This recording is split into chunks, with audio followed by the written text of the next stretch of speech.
Louis van Gaal's army! Louis van Gaal's army! Moonlit musings for sportsman vampires,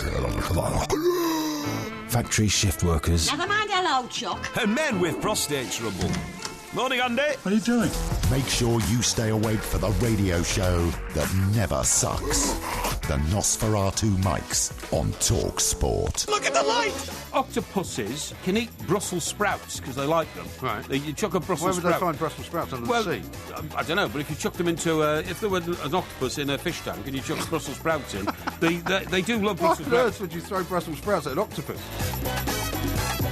This is Talk Sport. We are the two Mikes, and I'm delighted to say it's time to say a very good morning to Mr. Mike, a Porky, a Parry. A very good morning to you, Mr. Parry. We're bringing the bacon home. Now, listen, there's been an interjection from the guys behind the glass who seem to think that he might be saying the FA Cup I think he was saying the rather FA than Cup, bring to be back the honest. bacon. Do you think we should have another listen to it? Yeah, let's have another listen. We'll have please. another listen to it in a second. Yeah, Right? okay. But I think go. I think it would. To bring the vacant home! The vacant home! The vacant home! No, it sounds like bacon. Bacon. Definitely bacon. The fake up. The vacant home! The vacant home! It is bring the bacon, because what I was going to say was, OK, let's do a deal. You know, Louis van Gaal can bring the bacon. Yeah. And who's going to bring the sausages, tomatoes, mushrooms, And who's black going to pudding? bring Ed Miliband to show us how to eat the bacon sandwich? Yeah, absolutely, that's right. What a bizarre speech. You know who I thought it was? I closed my eyes, I was listening. I thought, I've heard this before, who is it? And it sounded to me like Benito Mussolini.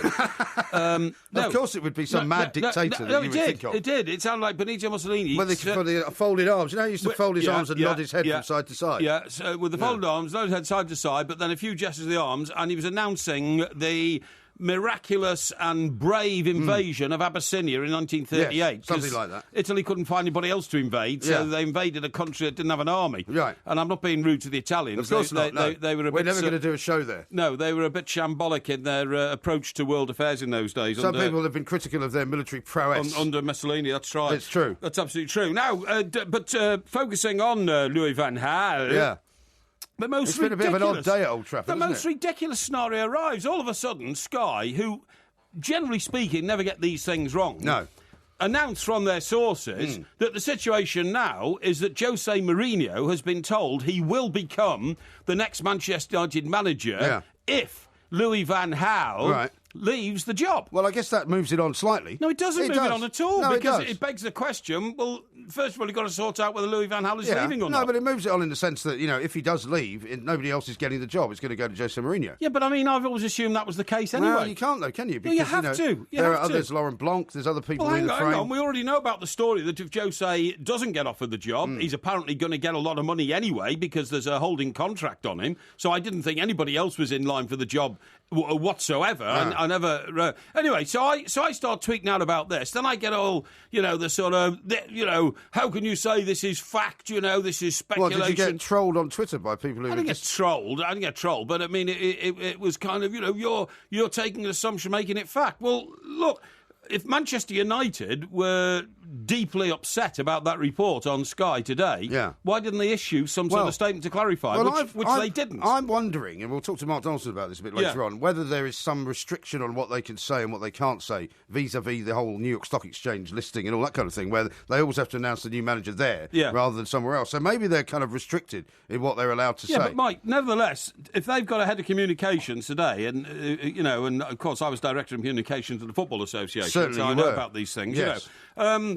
How did that go? It went very well, thank you, but I haven't got time to tell you about that Really? now. Okay. And what a shame. Presumably, you would have issued a statement saying, you know, we disassociate ourselves altogether from the report on Sky News today regarding the succession process for our manager here at Manchester United. That's all you have to do. Well, maybe it suits them to have that out there. Well, exactly, of course it does. And then you say, well, how did it get out there then? Yeah. How did it get out there? It's not just Georgie Mendes going around inventing stories. Georgie Mendes being... Well, I mean, it wouldn't be the first time that happened. Well, no, I would never accuse Mr. Mendes of inventing stories. What I'd say is selective supply of information into the media that's world. Exactly what happens, isn't it? Yeah, is the way that it goes, you know. But I mean, when you used to have your, weekly briefings with the journalists on a Friday from the Sunday newspapers, you wouldn't tell them straight out, oh, by the way, Paul Merson's got a massive, problem with substances. Yeah. You would hint at it.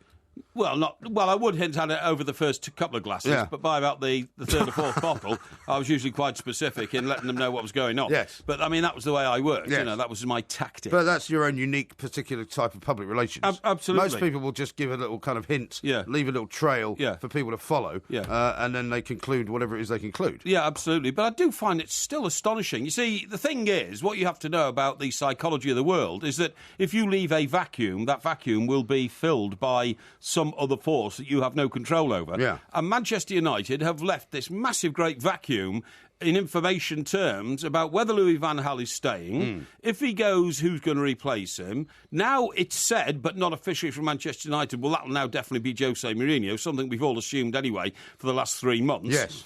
But no indication yet as to what the criteria for Louis van Gaal to stay is. Well, if he wins the FA Cup, does he stay? Because the previous criteria has now been breached, if you like, because it was supposedly getting to the top 4 and win the FA Cup. Exactly. Hasn't got into the top 4, albeit he's only missed out by a goal difference.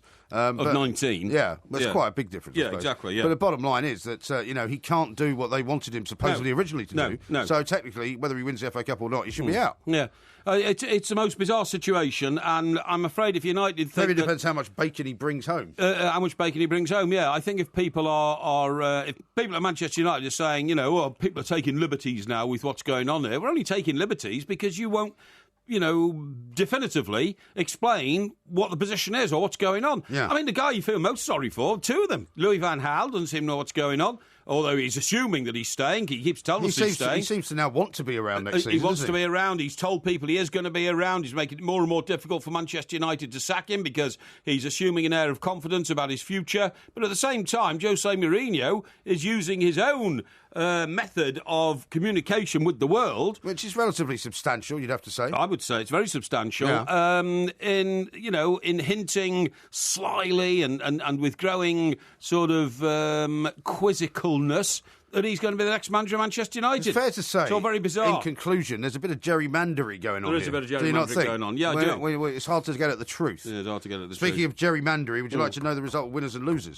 Well, I think it's about time we should announce that to the world. Indeed, I do, yes. Because you won it this week, hey! It would seem. Woo, woo, woo, woo, you were ahead for most of the day, I would say. 1,340 votes cast. And around about midnight, it was 54 to 46. Quite a big margin of victory. 54 to 46. Not quite as big as mine last week, but not bad. No, not bad. A lot of people made the comments that your choices were uncharacteristically sensible, exactly, and good. Yes, exactly. And so people have concluded that whatever it is that you're doing, vis-a-vis the old wine scenario, then carry on. Well, exactly. It's starting to sound a bit more sensible than normal. Now, which is slightly worrying, actually. Troubling. Now, I did note during today that one particular group set up to support me called Vote for Porky. Is it? Yeah, it's something like Vote Porky, Vote Often. It's one of those kind of stupid accounts where that's all they do. Yeah. And they've only got about 200 followers. Yeah. I looked it up, but they've started being abusive to you. They have. So, well, they haven't just started. They've been doing it for a long time. Have they? I didn't realise that. Yeah. Well, anyway, I've admonished them and told them... I saw that, and I'm very grateful. Yeah, I'm not putting up with it. It's not on. We not in my name, I think is the phrase. Exactly. We fight a clean fight in this regard, OK? So I've told them to pack it in, please. Otherwise, they won't be communicating with me again.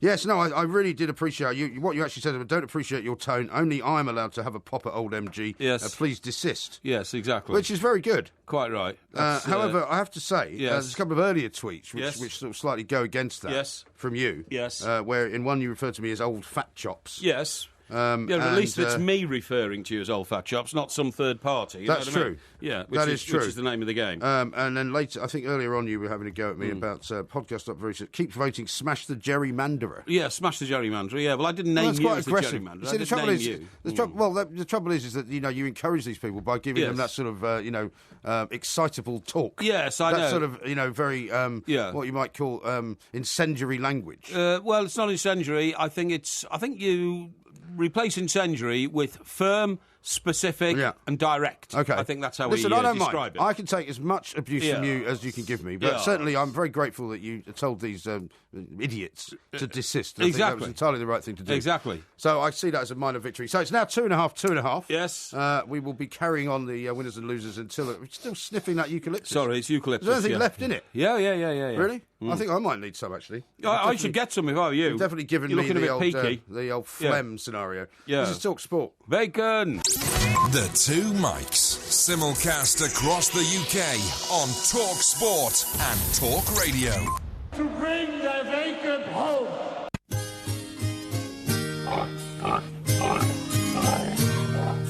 Have you seen the little piggies crawling in the dirt? And for all the little piggies, life is getting worse. Always having dirt to play around in. This is Talk Sport. We are the two Mikes. It is Ask Porky coming up a little bit later on. We will have to decide on the quiz matter for this week, of course, in this show, hopefully. Yes. I've got a tweet here from Mike who says, sounds like vacate hope to me, that old LVG is saying. Not sure if vacate hope is this. Vacate hope, no. But it was a kind of a pointless game last night, wasn't it? The old Trafford was half empty. Yes. And, excuse me, I'll have to cough in a minute, because you have given me your cough now, don't Well, you? I haven't, because what I do is your cough? No, I don't.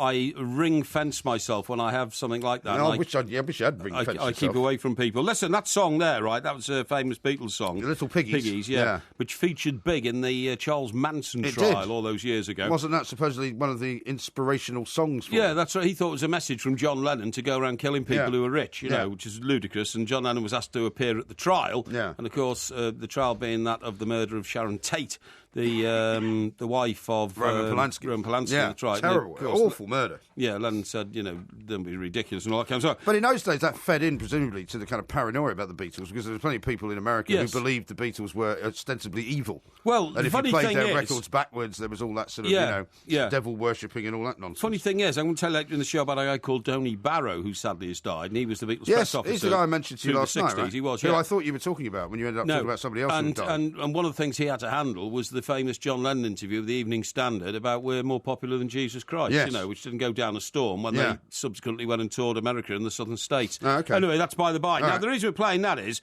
according to my scientific journals, children these days are losing their ability. This relates to what you've got now. What I've got. This chest cold and all that kind of stuff. stuff. Well, no, what I've got is what you gave me. Yeah, from sitting in here with me, locked in a room, with no air in it, apart from your germs. Yeah, but that's what I've got. You might have got it from your children. No, I did not get it from my children. Now, the reason I say that is that what we do these days is we so mollycoddle our children, we keep them so clean, all that kind of stuff. They're not getting soil on their hands from the garden, and this is true. This is true. Children need to play in the garden. There is some truth to what you say. Oh, yeah. My children, however, are filthy. Don't worry. Well, okay, that's fine. And then they need to put their hands near the mouth so that they're picking up like minerals and actually sort of germs really from the soil. Because but you don't want to start advising kids to go around digging in the dirt and sticking mud in their face. No, of course I don't. But what I'm saying is, irresponsible. If kids climb trees, if kids go scrabbling around in fields like they do and all that kind of stuff, right, the fields are clean. I'll show you a picture of one of my kids climbing a tree. If you like. That'd be good. Yeah, and they need to get this dirt on their hands, and that needs to go into their systems because the microbes in the soil interact with the roots of plants, right? Which produce a natural fertilizer and a chemical called, and I wrote this down because I got it from my polyphenois. No, it is. It's polyphenois. Polyphenois. Polyphenois. I'm pretty almost certain that's not the way you spell it. No, it is. It is. Pronounce it. What's the final syllable? OIS, polyphenois. And in return, the soil microbes break down the soil, give the plants the nutrients they need to flourish, and all this needs to be absorbed into the human body through children's fingers and their tongues to boost their immune system against disease and all this kind of stuff, okay? And it simply isn't happening. It should be happening, okay? Yes. Well, I agree with you that there are certain things about the world in which we now live, which mean that, because we're now sort of frightened of everything and everything is disinfected, and there isn't any dust anywhere and all of that, people's immune systems are not what they used to be. Yeah. But, for example, I mean, one of my kids suffers terribly with hay fever at this time of year. That's terrible. Because it's tree pollen hay fever. Yeah, it's horrible. And one of the things that they've suggested that you do is actually that you don't hang any of the clothes out to dry in the open air. I see. That you actually, because that can attract the pollen, that can make it worse. I see. But, I mean, there's nothing really you can do about that.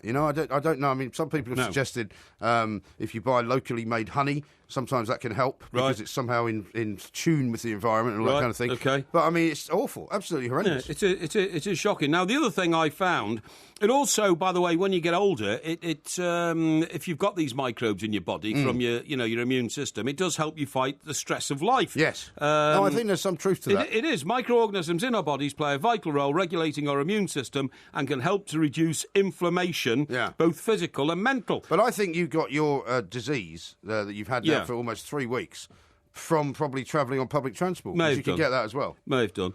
But our diets have changed, leaving fewer nutrients available to gut bacteria. Oh, yeah. And without these old friends, as they're called by scientists, helping to regulate the immune system. Old friends, did you say? Yeah, friends. I thought you suddenly developed a speech impediment. No. I don't have a speech impediment. We are left at high risk. Old cobblers. Yes, absolutely. We are left at high risk of inflammatory diseases and psychiatric disorders. Yeah. Now, that's one thing I found in my medical journals today. Another one I found, which is really, really helpful. Yeah. Do you know that we have now developed something which will help people like myself who get muscle joints and all this? Muscle joint what? Well, I get muscle joint pain when I work across the North Downs, but now I can now go out and buy a pair of mechanical trousers, which What, help, like Wallace and Gromit? Yes, exactly like Wallace and Gromit, which help you walk. Okay. Yeah. Which help you walk. Honest to God. Can you cover them in tin foil while you're at it? No, you fool. That's for our live shows. But what happens is you strap these trousers on. They've got electrodes which go into your calf muscles and all that, and they honestly give you a boost. The suit works using fabric rather than metal. Calf and hip straps attached to a motor under the backpack, which effectively acts as an external tendon on your leg. The purpose is not to automate walking, but to give a little assistance to speed people along. It's like having a little downwards incline and the wind at your back, says Connor Walsh, who's the Harvard University professor who's invented it. Isn't that brilliant? I mean, how do they work? Are they actually somehow supporting your legs? Is that what you're saying? Yes. They're discreet enough to hide under a pair of baggy waterproofs, so, you would look like you were going fishing or something, right? Oh, so you wear them underneath other trousers? Yes. The scientists have designed the fabric. It's called the exosuit. Oh, that's good. What, size X, presumably? No, exo as in, extrapolis from your body, you know what I mean? Extrapolis? Yeah. And I thought they had straps. Guess where all the research came from? Harvard. No, well, Harvard, yes, but funded by the US Defence Department. Oh, yeah. Who wanted it designed so that soldiers could carry heavier packs on the battlefield. Okay. You see what I mean? Right. That's what it's all about. So you're going to get some of these then? Oh, definitely. I am. I'm going to get a pair. As soon as they're available in this country, I'm going to get the first ever pair, and I'm going to go walking across the North Downs. You can put 2 miles an hour on the pace of the way you walk, and they're brilliant. They're brilliant. How much do they cost? Oh, probably thousands, I would think. The early pairs. Are these like prototypes? They're prototypes. Can you buy them?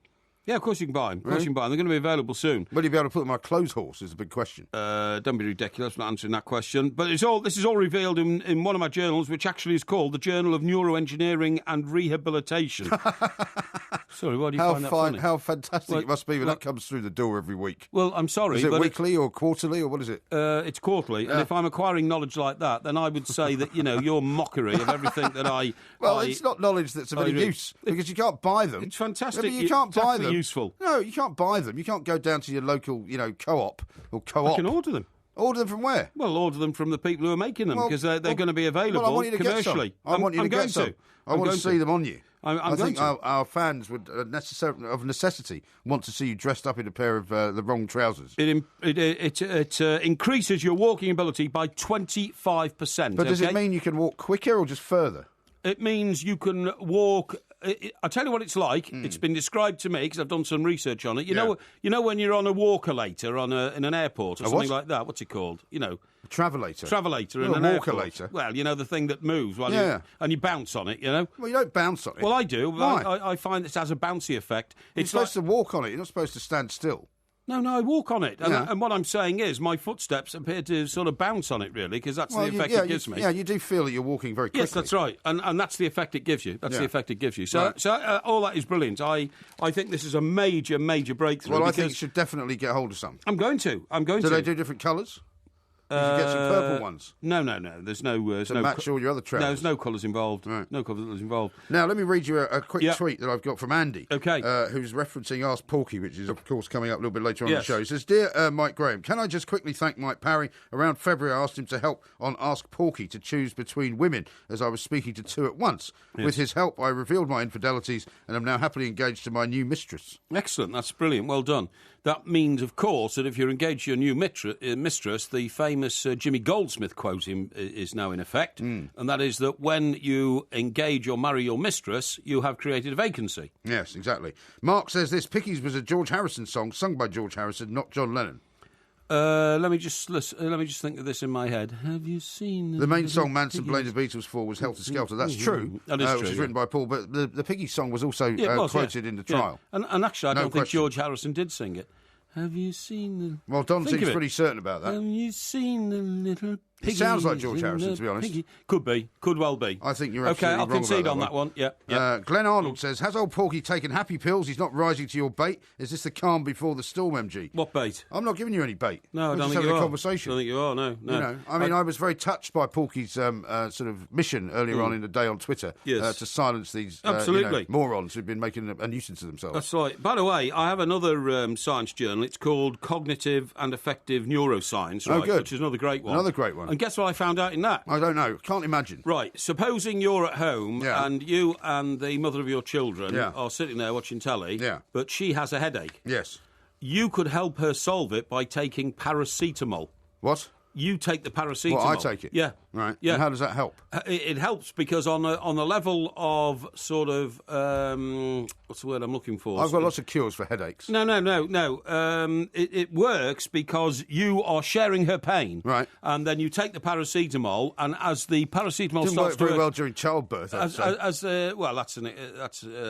it's excessive, isn't it? But no, it should work on everything. No. And as you're sitting there, you say, right, I've taken the paracetamol. Now I feel it coursing around my body. You know, can you feel the effects and all this kind of stuff? And then psychologically, she starts to feel much better because you are giving 50% of your own physical well-being to her to try and improve hers. That's how it works. Yeah. It does work, honestly. honestly. Yeah, well, that's psychosomatic illnesses that could fix, 20 million courses of paracetamol. Well, maybe you could help me then. By you sniffing eucalyptus, maybe that will, over the course of this show, clear my lungs. Yeah, OK, I'll do that. Scientists have found that paracetamol can dull the ability to sense pain and suffering in others, OK? That's rubbish. No, it is complete rubbish. It is not. It's a scientific fact. No, it is not a scientific fact. It is a scientific fact. It is not a scientific fact, and I don't think you should sort of represent it as such. Well, hang on. It's in my journal of social, cognitive and effective neuroscience. They're not idiots, you know. They're not the idiots. people who write these but things. They're not dealing with facts. They're dealing with theories. Well, everything's a theory. Penicillin was a theory to start off with. Well, it's not a theory now, is it? No, it's not a theory now. It's an absolute fact. Got rid of my cold, actually. You should try and go and get some. Well, it would do. Yes. Now, coming up in the next hour, we're going to talk to Dimitri Gallo, who's an assistant professor in the philosophy department. Excellent. Because he's going to explain to you this business of the tree falling in the forest. Yeah. That we were I struggling heard you with trying to last week. explain it to our colleagues on the show prior to this one, and you didn't explain it properly. Well, if there's a microphone there, you still don't get any noise, because the sound of the wind rushing past is not going through the anvil, the hammer and the stirrup, which are the middle bones of your ear. Yeah, well, it is That's if what creates noise. If you're listening to what's going out of the microphone at the other end. No, it's not. Yes, it is. Anyway, we've done all that, so we'll get an expert on who's going to tell us what the actual truth of it is. But being a philosopher, he will not be giving us the science of it, he'll be giving us the philosophy of it, which is slightly different. This is Talk Sport. Yes. The Two Mics, simulcast across the UK on Talk Sport and Talk Radio.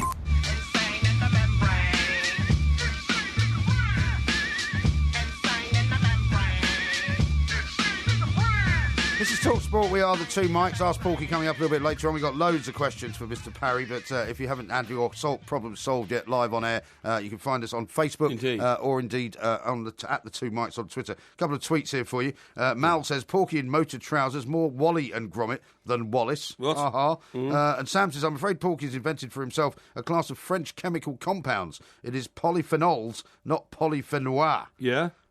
Yeah, so that's what I said. It's OLS, not OIS. No, it's not. So you must have misread the what you wrote down. No, I haven't. Paul says Porky the Bionic Man. Martin says MG's caught the Porky cough. Well done, Porky. Yeah. And then Guillermo has sent in a suggestion for you to buy. You know, you said you might buy my mother a brooch or something like that. Yes. It's a Tiffany brooch. Yeah. Schlumberger 5 leaves clip in 18-karat gold with diamonds. £18,300. Oh, okay. Yeah. I think that might be a bit over the top. Bit too expensive, that one, I'm afraid. Yeah. I did go to Tiffany's a couple of times when I was in New York. I did as well, yeah. Bought a lot of stuff for the family when I went home. Actually, I'm going to correct myself now. Yeah. It is polyphenols, not polyphenois. It's polyphenols. What a surprise. Yeah, well, but the problem is... Well, the L looks like an eye. L looks like an I. Well, that's the way you wrote it down. I with a dot on the top is in fact an L. So it's polyphenols, and I thank you to our correspondent for pointing that out. Not at all. That's very helpful. Absolutely no problem. Yeah. Hey, listen, what they're going to do soon, and I'm so delighted and pleased it's going to happen. What's that? Stealth cameras are going to be installed on trains, especially to catch the revolting pigs who put their feet on other people's seats, OK? Huh? What do you think about that? I think that's a very good idea. I do. I think we've, to be honest, got more problems to worry about. No, we haven't. Than the so-called revolting pigs. Yeah. I mean, for example, you would imagine that they're probably going to be more concerned about assault that might be being carried out. And they're not going to start going chasing people around. Yeah, but the problem is... They're not going to start chasing people putting their feet on the seats. Oh, they are. By the way, I don't endorse putting feet on the seats. No. I don't think you should. Oh, it's disgusting. But let me tell you this. Do you know that a great percentage of assaults and things you're talking about, trouble, altercations, all that kind of stuff, starts on trains when one person who's a law-abiding, decent, upright citizen asks El Slavo... Fatso, incorrect, with his filthy trainers to get his feet off the seats. My father actually used to be a real stickler for that. He used to use what is now the Overground, but it used to be the Broad Street line that went from like Hampstead down to Richmond to play golf. Yes, and because he was Scottish, people were quite frightened of him. Because he sounded more kind of, mad and mean. Authoritarian, And he was always getting into problems with people putting their feet on the seat. Because he'd always tell them to take their feet off the seat. I don't blame him, I do as well. And they would always go, what's it got to do with you, you silly old fool? Yeah, do you know what I say? To which he would say... If you don't do it, I'm going to throw you out that window. Yeah. With his Scottish accent. Yes. And they would take him off. Yeah. Well, straight away. Well, what I do is, you see, you have to pretend that you're harder than the person you're talking to. You have to. Well, he normally was, actually. Well, exactly. That's what I'm saying. Yeah, he was a wiry individual, wasn't he? So what I say, and this is always my stock reply, and so far it's worked. Do you not just say 1/3 of my heart works? No, I don't. No, I say, excuse me, would you mind taking your feet off the seat, please? Because that you're soiling that seat for somebody else's use. You are. And I said, please just take your feet off the seat and put your seat in the seats. And they say, what's it got to do with you? Right. And I said, look, I've asked you politely, please would you take your feet off the seat because you're damaging and marking that seat for somebody else's use. And what's it got to do with you? And at that point, I say, look, I've asked you politely, I'm not going to ask you again. If you ask me again, what's it got to do with me? At the next stop, I'm going to take you off this train. I'm going to show you what it's got to do with me. Do you understand me? Yeah. And they take their feet off the seats. Oh, it's quite frightening. Yeah, absolutely. Yeah. I wouldn't be frightened of you, of course. Sorry? Because I know you very well. But... Yeah, but I adopt this very hard look, you know what I mean? A steely,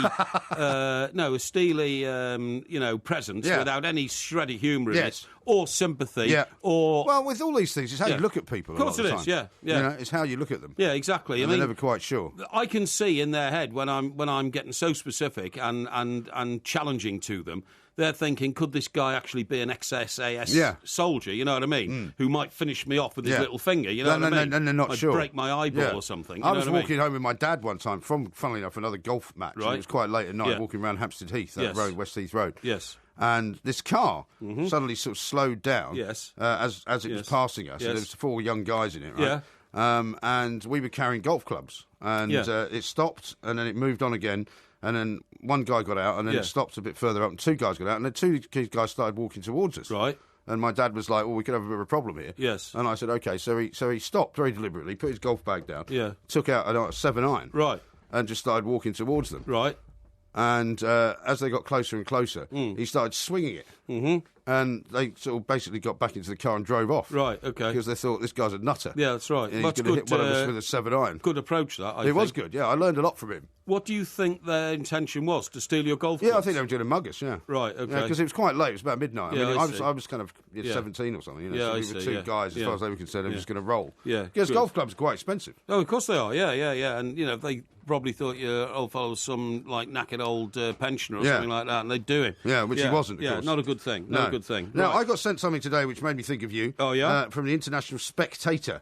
Because you know how you've talked about the Ferrero Rocher problem with hazelnuts and all the rest of it? Well, do you know Nutella actually uses 25% of global hazelnut production? It doesn't surprise me. 180 million kilograms of Nutella is produced annually, and it needs 25% of the global hazelnut production just to make all of that Nutella. Doesn't surprise me Isn't that at amazing? all. Yeah, I've never actually tasted Nutella. Have you not? My kids love it. No. I don't really like it. What, they put it on sandwiches? Yeah, they put it on toast and stuff like that. Do they? Yeah. Ooh. Yeah, it's very sweet. What's it taste of? Nuts? No, it's kind of nutty, chocolatey kind of taste. Ooh. Don't fancy that. It's not something that I go for at all. No, I wouldn't either. I mean, some people use it as part of a a ham and tomato sandwich, don't they? And all Really? that kind of stuff. Yes, they do. Ham and tomato with Nutella. Or is that peanut butter? Is that peanut butter? That must be peanut butter. Peanut butter, okay, yeah, something like that. But even that I wouldn't fancy. No, I wouldn't. It's a bit too sweet. I don't really like peanut butter, do you? No, not at all. I don't either. No, I don't. My kids, funnily enough, came up to London not that long ago. Yes. And I had some peanut butter that I bought. I wasn't sure how long ago I'd bought it. Right.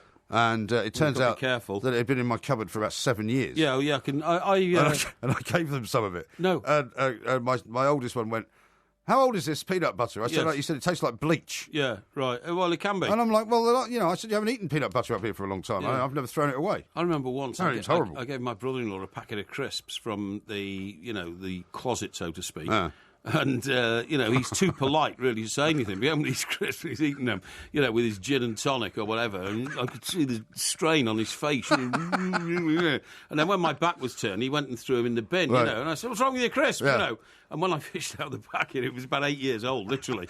I mean, think it it had 2007 written on it or something. Yeah, well, my sister's terrible like that because, I go to her place, every so often, every year or something like that. Yeah. But for a while, she used to have all this really old stuff, like old kind of jars of relish from Fortnum Masons. Yeah. And I went through her fridge once, so I said, "I'm going to throw all this stuff out." Yeah, you'd have to. Because I always cook when I'm there. And I'm like, you've got mustard here from like 2002. You've got tomato ketchup from 2004. Yeah, well, these things can happen. Absolutely shocking. I'm sorry, am I boring you now? No, not at all. No, well, I can tell when you're starting to get bored. No, I can tell. You tell us some more stories about your life. No, not No, at you all. go ahead. No, don't worry about me.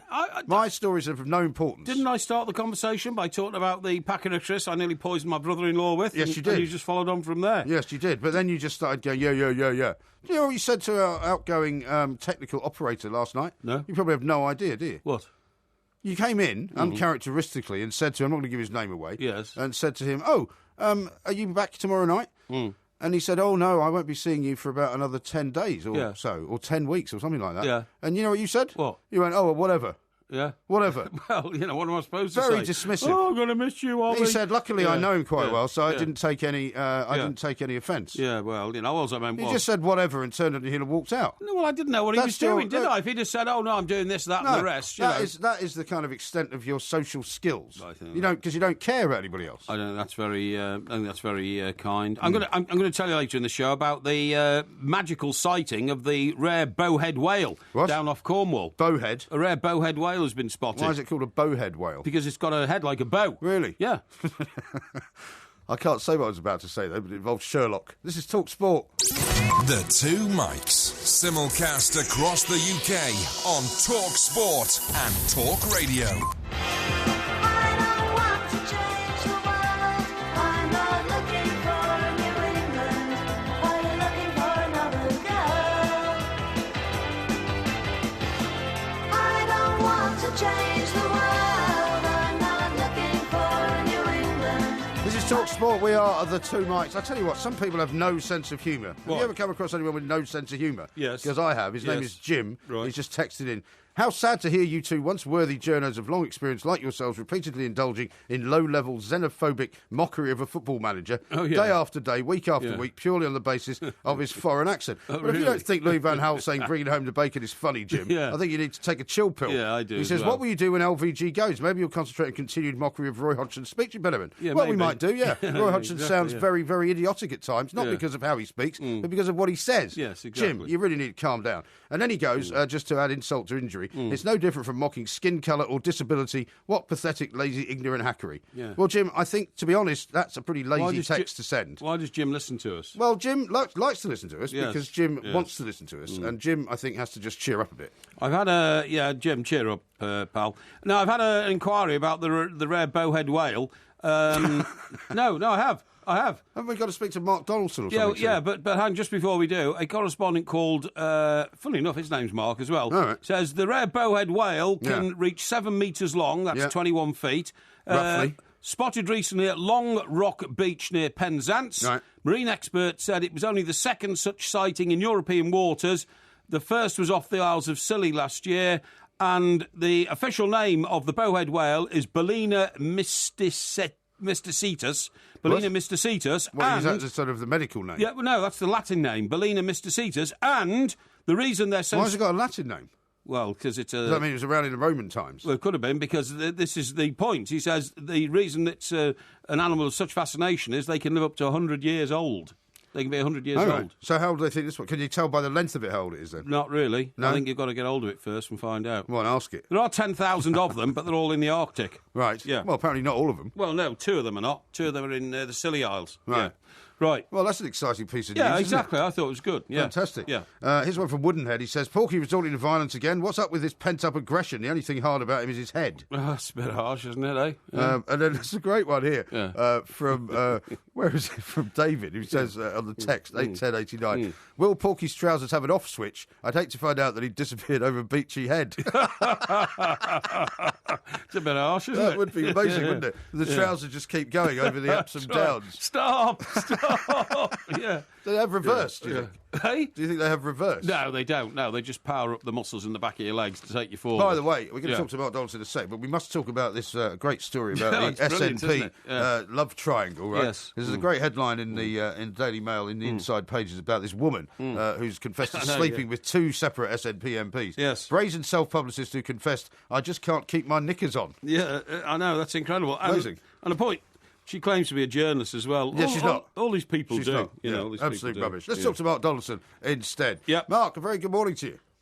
Good morning, gentlemen. How are you both? Very well pretty indeed. good, thank you. Just enjoying a bit of what can only be described as rumpy-pumpy with the SNP guys in Westminster, who seem to be spending a lot more time discussing what they call Ugandan affairs than actually talking about independence. Exactly.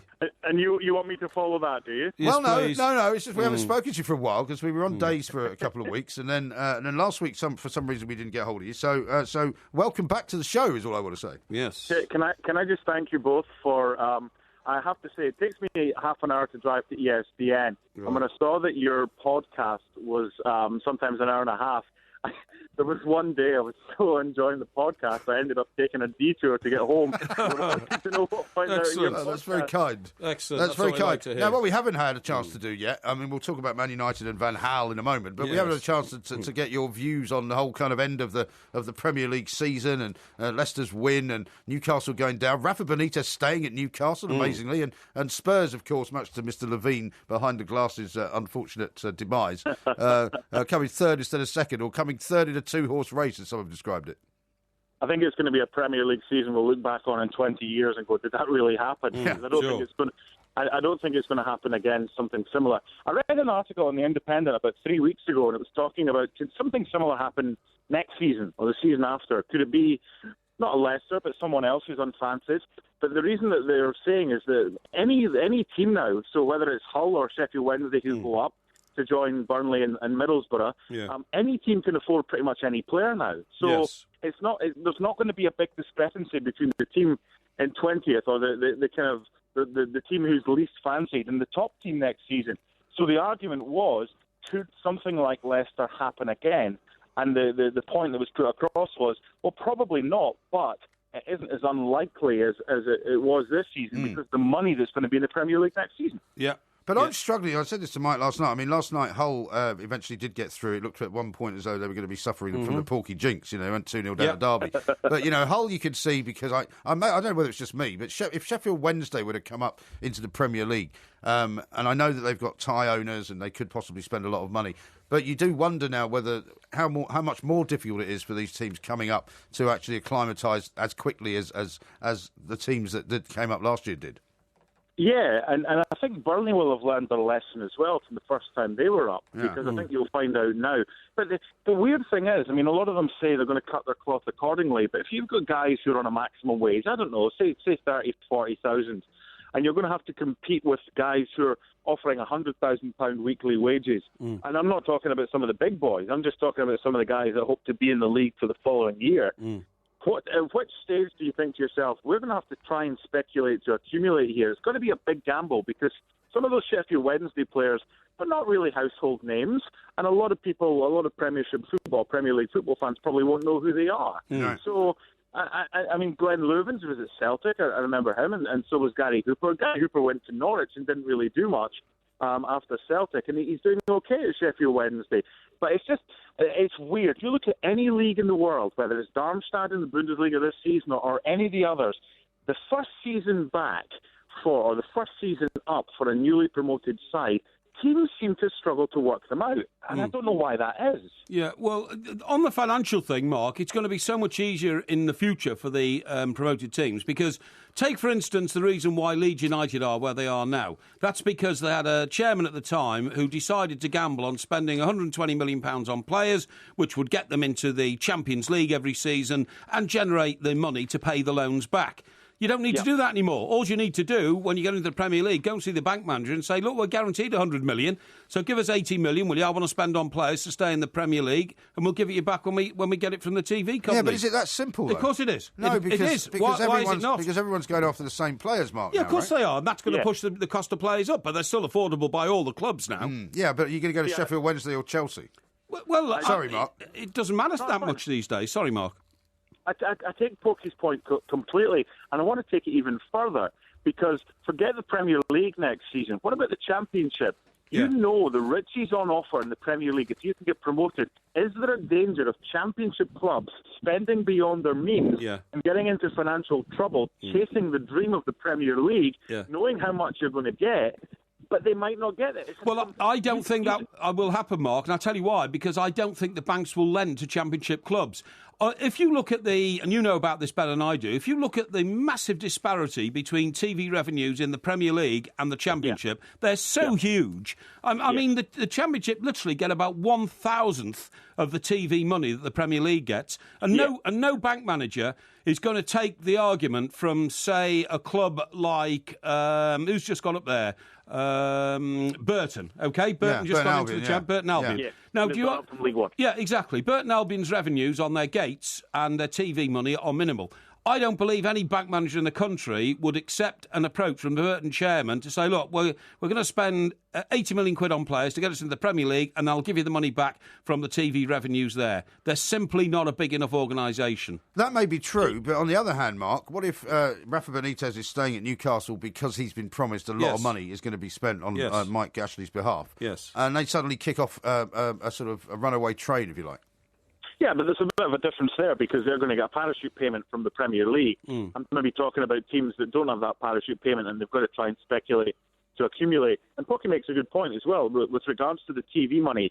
Leicester are getting £97 million TV money for winning the Premier League. Yeah. Celtic, not for TV money, the Celtic's prize money for winning the Scottish Premier League was £2.75 million. Exactly. Now, there's a lot of talk about Brendan Rodgers going to Celtic. He's going to have to take a heck of a pay cut. Yes. And the whole argument now, Porky and Mike, is that Celtic fans will say, "Oh, we're a much bigger team than Burnley." Wait, okay, yes, historically you are, but the thing that is very hard to get the heads behind as a Celtic or a Rangers supporter is that Burnley are now competing at a level that Celtic and Rangers can only dream of. Absolutely. So, yes, they're getting 60,000 a week, but when your league is only offering you $2.75 million prize money for winning the league, and you're getting nearly 40 times that just in TV money, it's a different planet now in the Premier League. Of course. By the way, do you think Joey Barton's going to go to Rangers? Is there any truth to any of that stuff? Well, he's been up there and he spent the day with David Weir and looking around the complex. It's all to do with if he's offered a new deal by Burnley, I think he'll sign it. Yeah. But I think Rangers want to offer him more than a year. He hasn't been offered anything yet by Burnley, so I think he'll play his cards close to his. Nico Kranjcar is another one. He's over here at New York Cosmos. I think he played at Spurs back in the day. Yeah. And Rangers are trying to sign him. But I think Rangers, just briefly, I think Rangers know that next season, whether it's Brendan Rodgers or whoever it is at Celtic, they will not have a better chance. All that Rangers need to do over the next 5 years is win one title because they cannot afford to have Celtic win 10 in a row. No, exactly. And just one final question. We haven't got a lot of time, Mark. Liverpool tonight, Europa League, can they win it? They can win it. I tell you what I'm surprised about. The bookies have made them favourite. Yeah, I'm surprised at that as well. Sevilla, for me, have got a horrible away record in the league, but they just come into their own. This is their competition. This is where all the eggs are. Yeah. They should rename it the kind of Sevilla League if they win it, because Unai Emery's won it the last 2 seasons. That's right. It's going to take a good performance by Liverpool to win it. But by the way, we've got Stevie Nicholls' book launch coming up in September. Can you imagine if we do it the week of match day 1 in the Champions League when Liverpool are there? Oh, yes, no. please. Oh, no. It's a shameless plug for his book, but very well done. Mark Donaldson there for me, SPN. This is Talk Sport.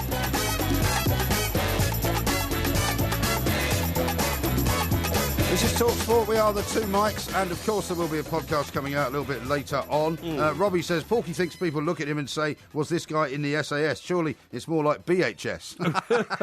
That's a bit Which is not bad, actually. Do you know? Funny enough, I was looking for some purchases today. Were you? Because you could get a clothes horse in BHS probably if you're still looking for one. No, you can't actually. Can you? No, I had a look. Have they not got a sort of what do you call it? Sort of kitchen unit. No, they haven't. Bathroom type area. But I walked straight past BHS because of all the negative adverse publicity. Right. It's attracted over the last few weeks. It's a good place to go and buy stuff now. No. It's the sort of thing you would do. I mean, you told us before how you go to auctions for property. Yeah, sure. I mean, when they're closing down, they're closing down sales. Yeah, but the point is, it's got the smell of death about it, if you see what I mean. Yeah. You're thinking, hang on, I wonder if they've stocked up on the latest fashions in here because they're talking about the thing going bankrupt and all that kind of stuff. I wasn't aware you were looking for the latest fashion. Well, I do, don't I? Since when? Because I always do, I always look to Would you upgrade buy the stuff and give it to somebody else? Upgrade my wardrobe at various times. Now, my listen, shirt, by the way. You haven't said anything about my haircut either. I didn't even know you'd had it cut. I have had it cut. It still looks very ungainly. Ungainly? Ungainly, yeah. It's coming from you. Yeah. And your white hair that sticks straight up out the middle of your head. No, it doesn't. No, I mean, mean, like Billy Whiz. Funnily enough, that's where hair grows, on your head. Well, not on your head. It doesn't. About it, just it doesn't keeps grow. growing. It doesn't grow on your head. It does. No, it grows on the side of your head. No, it doesn't grow on the top of your head. It does. I got a very nice haircut. Cut by a man from Mallorca. Right. What's special about your shirt, anyway? Well, nothing. It's just a nice colour. The shirt you had on last night was ridiculous. It was a multicoloured shirt. It's a multicoloured shirt, which was a gift given to me. Now, listen, I want to tell you something. Yeah, we have said, have we not, when we looked at the England squad and we thought, well, I'm glad Rashford is in, right? Yes. And then I said... Scored another great goal last night. Well, thank you. I said quite verbosely, I said... If this kid has a great game against Bournemouth and then a great cup final, why shouldn't he be taken to France by... Well, he has to knock somebody off his perch, doesn't he, according to Roy? Well, you see, the point is, that's interesting, that, because Roy Hodgson said, he might knock somebody off their perch, but at the same time he said that, when you look at his opportunities to knock people off their perches, they're extremely restricted for young Rashford. He's playing in the cup final the day before England's first friendly, yeah. right? So against Turkey, isn't it? Yeah, against Turkey. Yeah.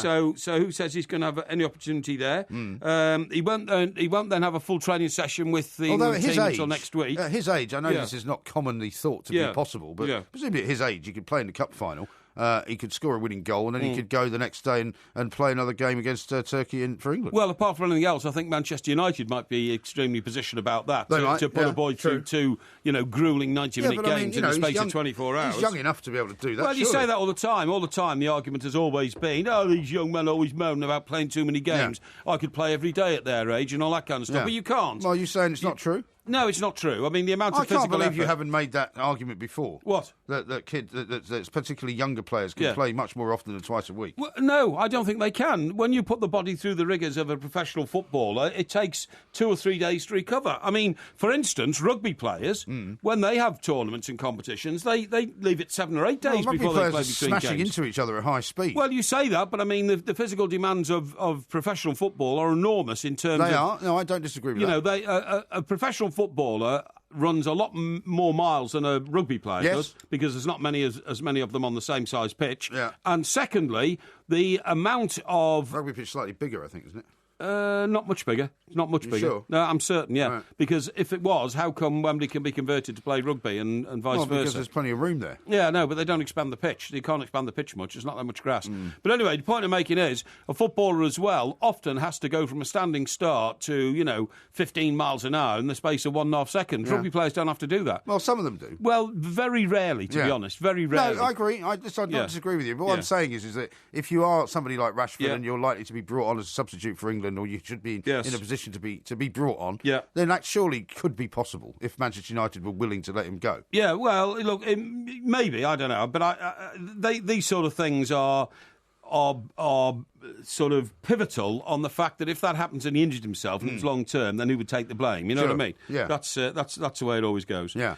Well, I mean, certainly Liverpool have had their problems in the past, haven't they? With well, we haven't even spoken about Liverpool tonight. Do you think they're going to win? I don't know. I'm surprised. I wonder whether the reason that they're favourites is partly the reason that Tiger Woods used to always be favourite for every major, regardless of how well he was playing, because so many people are backing them. Yes, that's right. So I imagine there's an awful lot of people backing Liverpool. I think it's possible. I think Jurgen Klopp has managed to instill a winning ringing attitude about the team and about the possibility of what they can do. So there's every reason why they could. But Sevilla, as Mark Donaldson said, have won the Europa League for the last 2 years in a row. And they've won it 4 times in 10 years, haven't they? Yeah. So, I mean, they are a very good team. They're kind of experts in the Europa League. I hope they do. I'd like to see them win. Well, I'd love to see another English team in the Champions League. Yeah, I totally agree. I'd like to see Liverpool win. I'd like to see another team in the Champions League. I'd like to see us bringing European trophies back to this country. However, and this has nothing to do with the fact that I'm an Evertonian, I don't think Liverpool will win. I think that this is very good news for Liverpool fans. Well, maybe. They finished 8th in the Premier League. They've had some astonishing results this season, both positively and negatively. They've lost games they shouldn't have lost and won by big margins, games that people thought they'd struggle in. So it's been a bit erratic, but I don't think Jurgen Klopp be able to take them to this because simply of what you've just mentioned, the incredible track record that Sevilla have in this competition and the way they know how to win it, you know what I mean? Yeah. And also, I think Liverpool are at a disadvantage being in such a small stadium. I think I'll suit Sevilla better. I think Liverpool respond... Well, there certainly won't be very many Liverpool fans inside the stadium, will there? 10,000, or maybe 13 or 14,000 if Liverpool fans do what they normally do and acquire tickets through rat-like cunning when they get to the city of Basel. But even so, I mean, no matter, because of the number of tickets that won't be available to them by people like UEFA and all the rest of it. Yeah, that's right. You know, even if they've got, I think, a couple of thousand extra tickets that Sevilla fans haven't taken up. Yes. There's still going to be a very small number. Well, less than 10,000. Compared to those they normally play in front of, I agree. Yeah. So I don't wish Liverpool any malice. I hope they win, but I don't think they will, that's all. Yeah. I think Jurgen Klopp has taken them as far up the hill as he possibly can with the current squad, and we all know that they've got plans to rebuild in the summer, squad-wise, and, I think it'll just put the lid on what's been a satisfactory season without being an outstanding one. Now, I'm sorry to have to go back to what we talked about earlier, but I've just been looking at the relative sizes of football pitches and rugby pitches. Right, OK. And they're about the same length. Yes. So the rugby pitch is slightly wider. Well, I told you that. No, you didn't. You said they were the same size. I said they were about the same size. Well, it's not about the same size. 4,500 square metres for football, 7,000 for rugby. No, rubbish. It's not rubbish. No, that's rubbish. 100 by 70 metres. Yeah. Rugby. Yeah. 7,000. Yes. Right. And 100 by 45 for football. No. It is. No, you're way out there, man. No, I'm not way out. Way out. Well, these are facts and figures that I've just looked up. OK, so when rugby is played at Wembley Stadium, where do they find the extra 20 metres width on the pitch? They widen it. No, not by 20 metres. No, they can't. Well, they do. They can't. They obviously do, otherwise they we'd be allowed can't. to It's play. not there. The space is not there. There's no running track around Wembley Stadium. I mean, they've only ever played rugby at Wembley, I think, during the Rugby World Cup, haven't they? No, I'm talking about the Rugby League Cup final and all that kind of stuff. I'm not talking about Rugby League, I'm talking about Rugby Union. Yeah, well, OK. The Rugby Union, I don't think has ever been played at Wembley, has it? Well, I think it was during the World Cup. Oh, was it? That's right, it was, yeah. So it's an irrelevant sort of equation, really, isn't it? I'm just making sure that people who listen to the show are not giving fake information, that's all. Well, I don't know why you're disputing it. Where do a rugby union club and a league football club share a ground? Who plays? Where do Saracens play? They're near Richmond somewhere, aren't they? Oh, they've got their own ground, have they? I think so. Who plays at Watford's ground? Don't know. No, OK. Is it Milton Keynes? I don't know. No, I thought it was somewhere up there. Some rugby club plays at a football ground. I think there is one. Yeah, which one is it? I don't know. No, we don't know, do we? I don't know. No, There might it's be a bit of a gap in our knowledge, isn't it? Well, you're the rugby correspondent. Well, I was. You're supposed to know about this stuff. Yeah, OK. Well, I'd better ring up my mate Dave and ask him if he ask knows. Dave. Yeah. Hello, mate. Yeah, that's right, yeah. How are you? Good thinking, Yeah, exactly right. Yeah, now, how about this one from Becky? Perhaps the rare bowhead whale is following the rare giant pelicans who are following the walking sharks. Oh, I see. Yeah, well, I never did anything about walking sharks. No. I don't know anything about them. And James says this, and I don't think he hasn't put it in as a hashtag Ask Porky, but it might well be the reason why he's done it. It says, "Dear Porky, could you please enlighten me on why the hammerhead shark is so called?" Because it's got a head like a hammer. That's absolutely true. You've never seen one? I know it's true. Yeah. But it's because when I asked you why a bowhead shark was called a bowhead shark, it was because you said it's got a head like a bow. A head like a bow. Yeah, that's true. Right. Yeah. I mean, you know, what they don't call the hammerhead shark the hammerhead why is a shark. Sperm whale called a sperm whale? Well, that's a different and scientific explanation, which I haven't got time to tell you about. Okay. But, you know, the hammerhead shark doesn't have a head the shape of a bell, otherwise... Be called a bellhead It would, shark. yeah. It would, yeah. It would, yeah. But I mean, we also get into that. Obviously. No, obviously not. Now, I'll tell you what we must get into, though. Next is listography, because we've got to do listography in homage to the new day, which is no more. This is Talk Sport. Okay. The Two Mics, simulcast across the UK on Talk Sport and Talk Radio.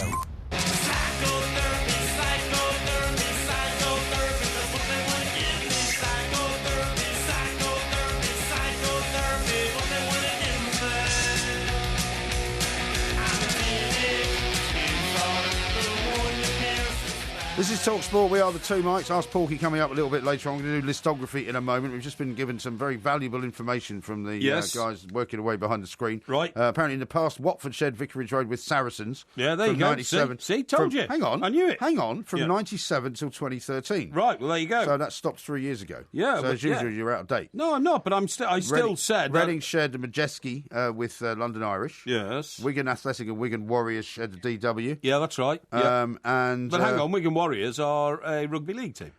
Hey? Rugby league team. Yes, I believe so. Yeah, so we're talking about rugby union teams because there's 15 London Irish people. and Reading. Yeah, London Irish and Reading, that's right. Yeah, that's one, still going on. Right. Wickham and Wasps. Yeah, Wickham and Wasps. Wickham, I mean, you wouldn't expect that to be necessarily the biggest football pitch in the world. No. Sheffield Eagles and Sheffield United. Oh, right, okay. Which is also rugby league. Yeah, Sheffield Eagles rugby league. Anyway, so yeah, there we are. Okay. Now let's pick at some listography, shall we? Yes, that's right. So you can, as ever, choose one of these. Let's see. Mark suggests, what are your 3 favourite tinned vegetables? Okay. Which is one you could think about. Right. Steve says, name 3 naff gifts you have received and what did you do with them? Right. Name 3 things you would like reincarnated as, not yourself. What is your favourite day, Monday, Friday or Christmas Day? Right. Well, I guess you could have any of those. Yes. So 3 reasons to be cheerful, 3 best sporting moments, 3 favourite London restaurants. Right. 3 favourite insults for each other. Yes. If you ran the country, name 3 things you'd change. Yep. And I think the others go back to yesterday, which we haven't done yet. Right, back to 3 favourite Too Much shows. So which one of those? Do you remember all of those? Yeah, I remember all those. What about 3 things we do to change the country for the better? Okay. Do you want to do that? We could do that. Okay. We'll do that coming up in, not the next section, Yep. but the one after. Okay, that's good. Because we'll need to have some time, obviously, for that. No. I know immediately. I know my own mind, mate. Well, Don't worry about all right. that. Well, do you want to do them now? No. We'll do them when you're ready. We'd set it up for the audience to be able to plug their lug holes in, so to speak, okay? Theodora says, why are you being nice to each other and agreeing with each other? What, are we? I didn't realise we were. Well, I don't think we are, no. Yeah, not necessarily. Not specifically. No. Woodenhead says, I spotted a bone-headed whale. His name is Mike Parry. Oh, that's very nice, isn't it? It's not very nice, is it? Yeah, not very nice at all. Yeah. Abdul says, Jim is quite clueless. I will say we make fun of everyone here. The extra time family, thus we do. Mm-hmm. So he's addressing Jim there, who was moaning earlier about us making fun of Louis Van Gaal. Some very good Ask Porkies are coming in as well. Really? Well, don't tell me, because that's obviously for later. No, that's later. Yes. Steve says it would be great to see Sheffield Wednesday back in the Premier League. They have the setup and could retain status. Yeah, but I don't think they will get back in. I think Hull are so much a better team, even though they very nearly blew it, didn't they? You know, losing 2 goals there. They did. Adrian says, BHS are stocked up on the latest fashions. They have blue shirts, Mr. Parry. Who? Blue shirts. Yeah, no, they're blue Well, that's shirts. all you wear, isn't it? No, not necessarily. What colour is this shirt? Grey. A grey pinstripe. It's Which not is rather a nice, pinstripe, isn't it? No, it's not rather nice at all. It's hideous, actually. What do you mean? And it seems to be made of some rather odd sort of thick material. You wear these kind of thick material shirts. No. What's it made of? They're called brushed velveteen. Brushed velveteen? Yeah. What, have you ever, like the velveteen rabbit? No. They're quality. Why are it's you quality. wearing a brushed velveteen? What do you do? Something this is from the Elvis impersonator shop. No. It's quality material. That's all. It's that's not all you at need all. to know. It is not. It's all you need to Jason know. says, that's made my day. Porky's back Seville. Lump on Liverpool. Well, Hashtag Porky jinx. Well, no, I do honestly hope Liverpool win, but I think Seville have just got that bit of sort of European nous, that may get them through. Right. Yeah. Okay. Kevin says, how about a quiz on rugby? The rugby correspondent should nail it. We need to do a quiz, actually. Doesn't have to be on rugby. Right, talking about quiz for this week. Now, let me see. What are some of the subjects that we've thought about? Well, before we did Top Gun last week, yes. For some reason you wanted to do a quiz on pirates. I can't remember why. No, I didn't, actually. We've done one on pirates. No, Don't we you remember Blackbeard and all that? I don't think we have. I think we have. We might have done one on Blackbeard, but I don't think we've done one on pirates. All right, we'll do one on pirates then. Want to do pirates? Yeah, we pirates. have to have a reason, though. There must have been a reason why last week you wanted to do one on pirates. Well, I think it must have been like sure it's not Pilates you want to do one on? No. I think it was the 400th anniversary we got the letter wrong again. Captain Morgan or something like that. You know what I mean? All right. I'm sure it was. I'm sure I read that somewhere. Okay. So it seems to me like a good subject. Okay. Milky Kevin Warwick says, at Coventry City and Wasps share ground. Coventry City and Wasps, do And they? Charlie, who's pounding the tarmac, says the Ospreys Rugby Club share the Liberty Stadium alongside Swansea. Yeah, of course they do. That's right. Bristol City and Bristol RFU share as well. Yeah. By the way, whatever happened to that guy, who was the sort of pin-up boy who played for Ospreys? Gavin Henson? Gavin Henson. Yeah, what's happened to him? He was the guy that married Charlotte Church, wasn't he? Yeah, but then they Well, he was they a bit separated. like your man who's always getting in and out of the England squad here. Yeah. Who used to go out with Kelly Brook.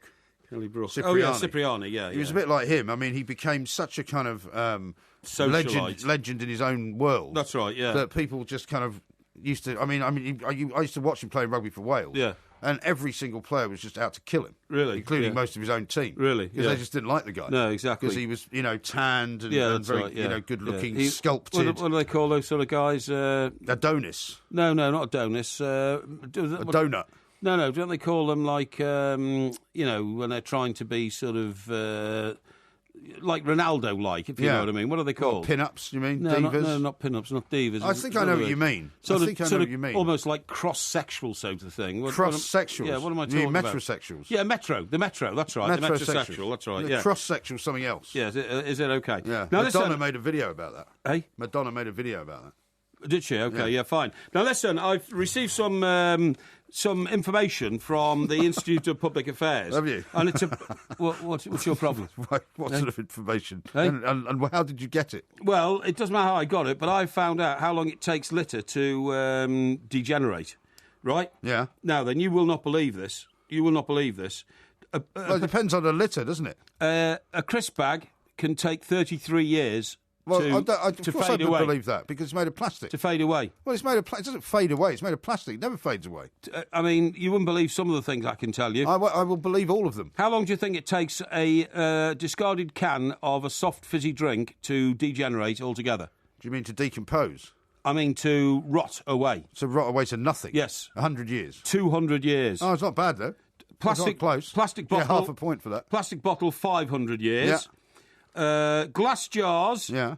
2 million years. Well, funnily enough, glass is actually not quite in the same bracket as things like plastic and metal, because glass is actually forged from sand, isn't it? Yes, but if you want... So if you smashed it up, yes, it would presumably go back into another form quicker. Except that a smashed-up bottle looks hideously horrible if it's a smashed beer bottle or something like that. Well, that depends where it is, though. Well, if it's in the street, it looks revolting. Things are not going to line the street for 500 years, are they? Unless your council's particularly bad at clearing it up. Now, some of these actually really, really shocked me. Orange peel. Yeah. Right? And I eat an awful lot of oranges. You were going to make shoes out of oranges once, well, they do in Africa, in poorer parts of Africa. I thought it was in Romania, you said. Well, they picked it up in Romania. What was I remember that. Some bet you were going to... No. If something happened, you were going to make a pair of shoes out of orange peel. No, I wasn't. What I said is, in poorer parts of the world, people use orange peel, they bake it in ovens, and they use it as leather to make shoes.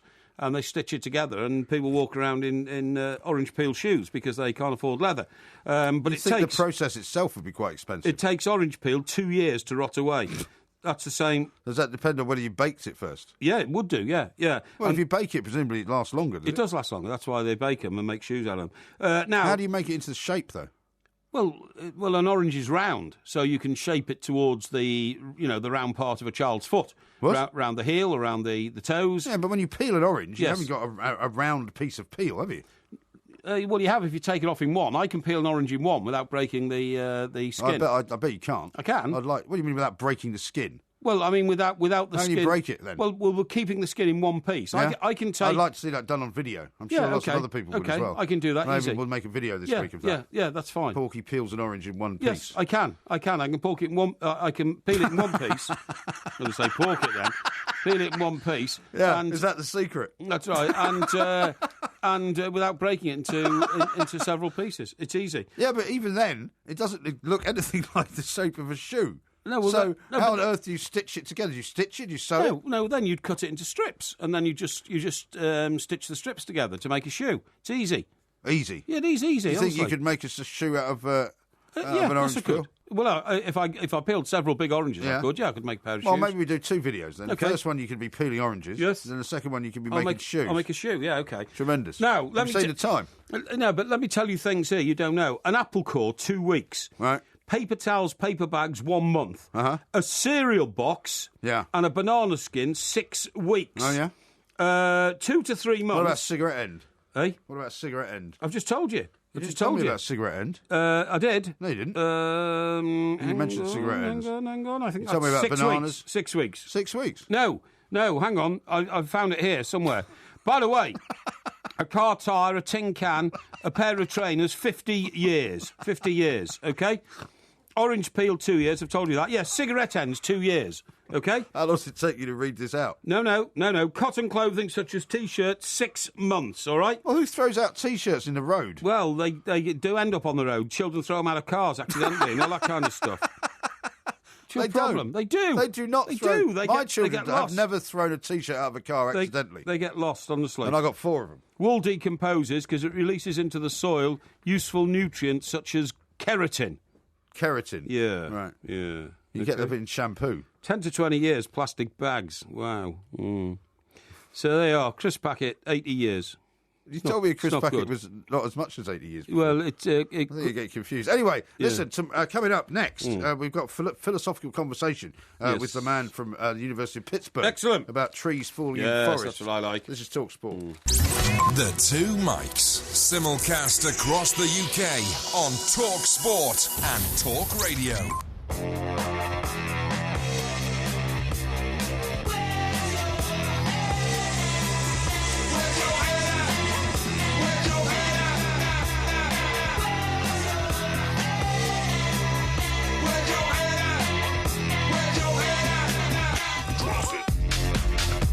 This is Talk Sport. We are the Two Mics. There will be a podcast coming out a little bit later on. We're going to do listography of the 3 things we would change about this country if we were able to do so. Yes. And obviously we'll try and keep that as apolitical as possible. Otherwise we'll be accused, as usual, of being some sort of right-wing maniacs. But anyway, we're going to talk about philosophy now rather than science, because you last week came up with this great long treatise about trees falling in forests and the sound not being heard because basically there was nobody there to hear it. That's it. Which I think is my correct summation of what you were saying. Yes, right? exactly. We're going to talk now to Dimitri Gallo, right. who is a university professor over in the University of Pittsburgh in the philosophy department. Yes. So let's find out what he makes of this sort of ancient problem. Dimitri, very good morning to you. Welcome to the show.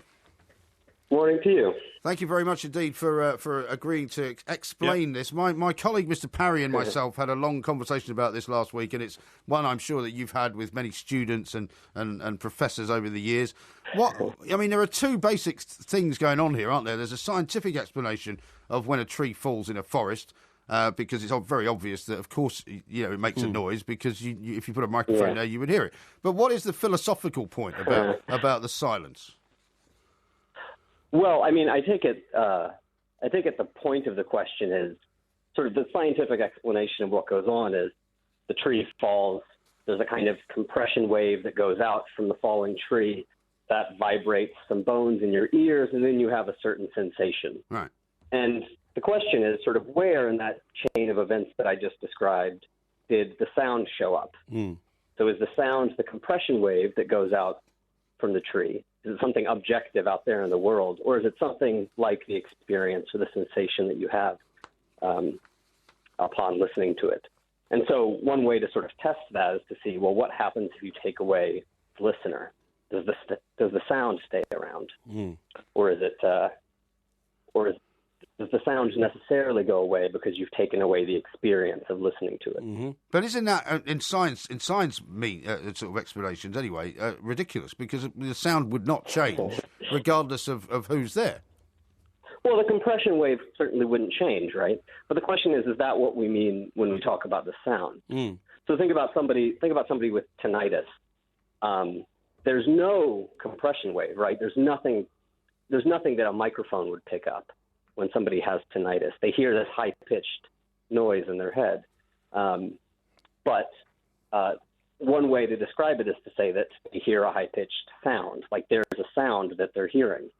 And if you want to describe the situation like that, then you'll think that the sound is this kind of subjective thing. It's a thing that the person with tinnitus hears, even though there's no kind of frequency out in the world that it corresponds to. No, that's that. You would say the same thing about somebody who had who was suffered from a lack of hearing, somebody who was deaf, presumably. Yeah. Or would they feel it in another way? So suppose that you put a deaf person in front of the falling tree. Then you could ask, well, is it that they don't hear the sound, or is that there's just no sound there at all because they're deaf?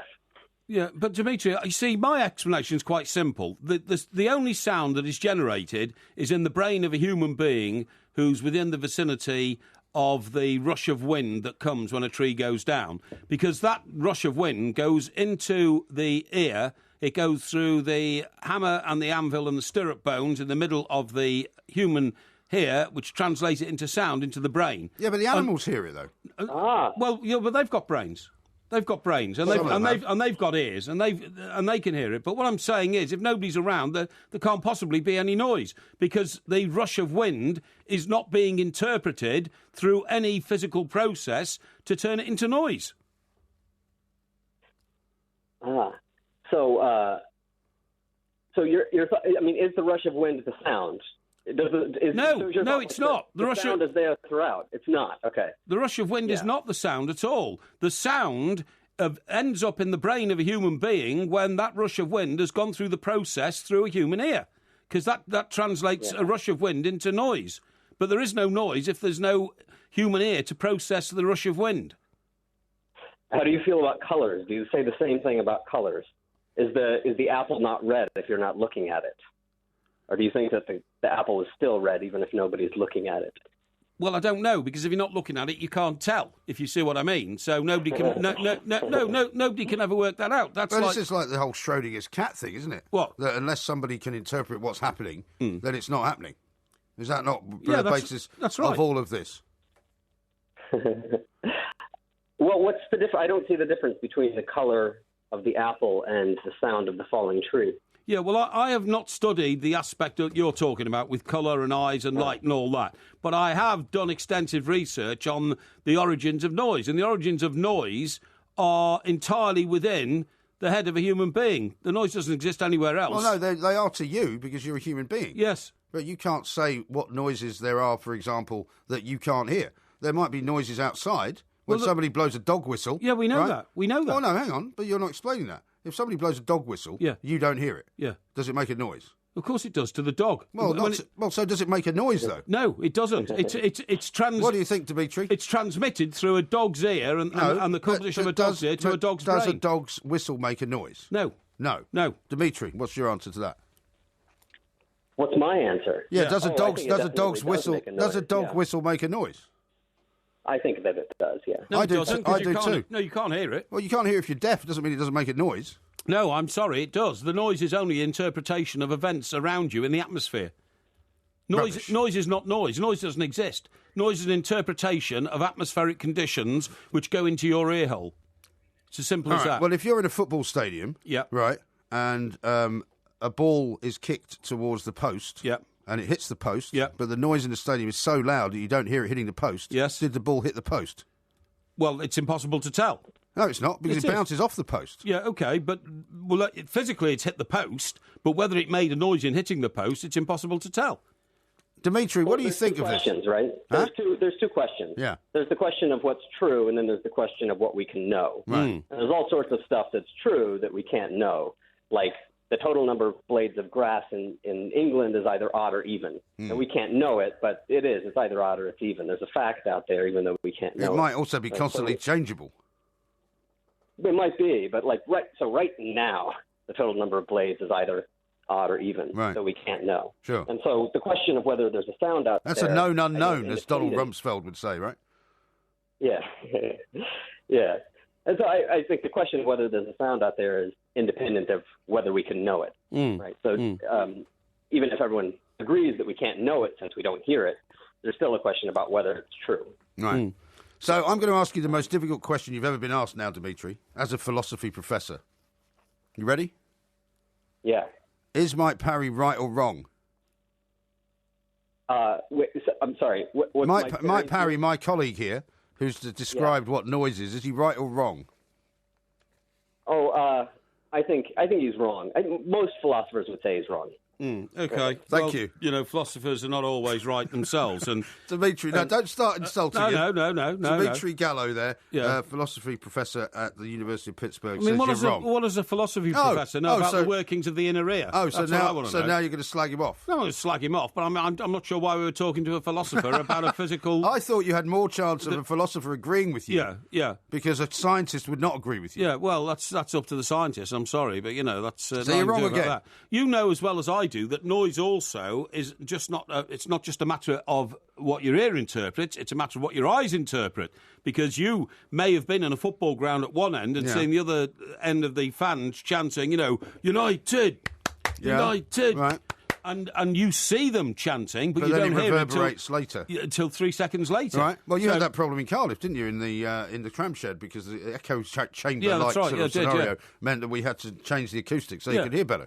We did. But I mean, play the acoustics across the stage because I couldn't hear on the feedback of your microphone what you were saying. But what I'm saying is, I think I've pretty much nailed it with my analogy about the dog whistle. No, you haven't. The dog whistle, you've agreed, makes a noise. No, it doesn't. Not to me, it doesn't. Not to you, but it's not just about you. It is. It's about the interpretation. It's about whether the whistle makes a noise. No, it's my ear interpreting atmospheric conditions around me. So as far as I'm concerned, somebody blows a dog whistle, I don't hear it, there's no noise. Right. I'm sorry, there's no noise. Well, it's not relevant to my, I'm sorry, Professor Gallo, human existence. Professor Gallo says you're wrong. No, well, Professor Gallo can say what he likes. I don't care, but he's a philosopher. There's a lot of mad philosophers in the world. Do you think he's mad now? No, I'm not saying he's mad, but I'm saying there are mad philosophers.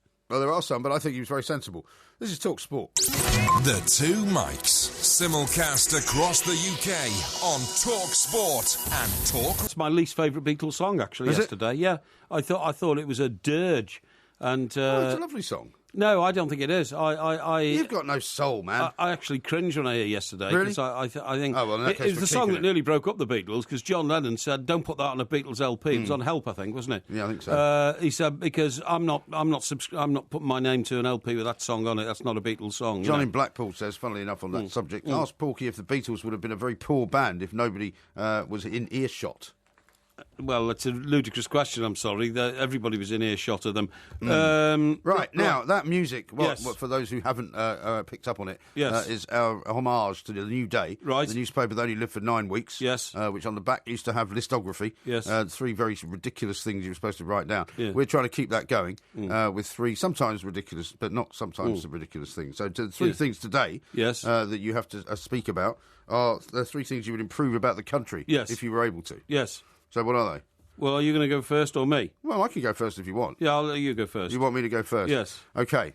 First of all, I think we would completely and utterly pedestrianise every city centre in the country in order that we all know that you shouldn't bring a car in, because the way things are at the moment, if you bring a car in, you're led to believe that you'll be able to drive around freely and actually get across town in some form of speed, which of course you can't do. No. So as if they actually did it properly and said, you know what, we're going to not allow lorries, we're not going to allow vans, we're not going to allow cars, we're not going to allow motorcycles anywhere near the centre of the city. You have to find some other way to get around. Then they'd have to make the public transport system better, and they would have to actually make life easier for people. But that kills town centres. Well, it doesn't. Kills them dead. It doesn't. You want to see Gosport, where I live. Not if they... Well, Gosport was dead to begin with. No, it wasn't. And now... Are you just going to interrupt all of my suggestions? Well, I can pass opinion on yours and you can pass opinion on mine. All right. Right. Okay, well, that would be my first one. Yeah. My second one would be to shorten the school holidays and shorten the school day, so that kids get less time off in the summer. Yes. So that it's not, instead of 6 or 8 weeks that they get, they would only get like maybe 4. Right. But they actually have a shorter school day, because I think kids go to school for too long. Yeah. They go at 9 o'clock in the morning. They're there till sometimes 4 o'clock in the afternoon. They get a load of homework. They're working the kids too hard, and they should have a life and they should have a childhood. Right. That would be my second thing. And my third thing, I think, would be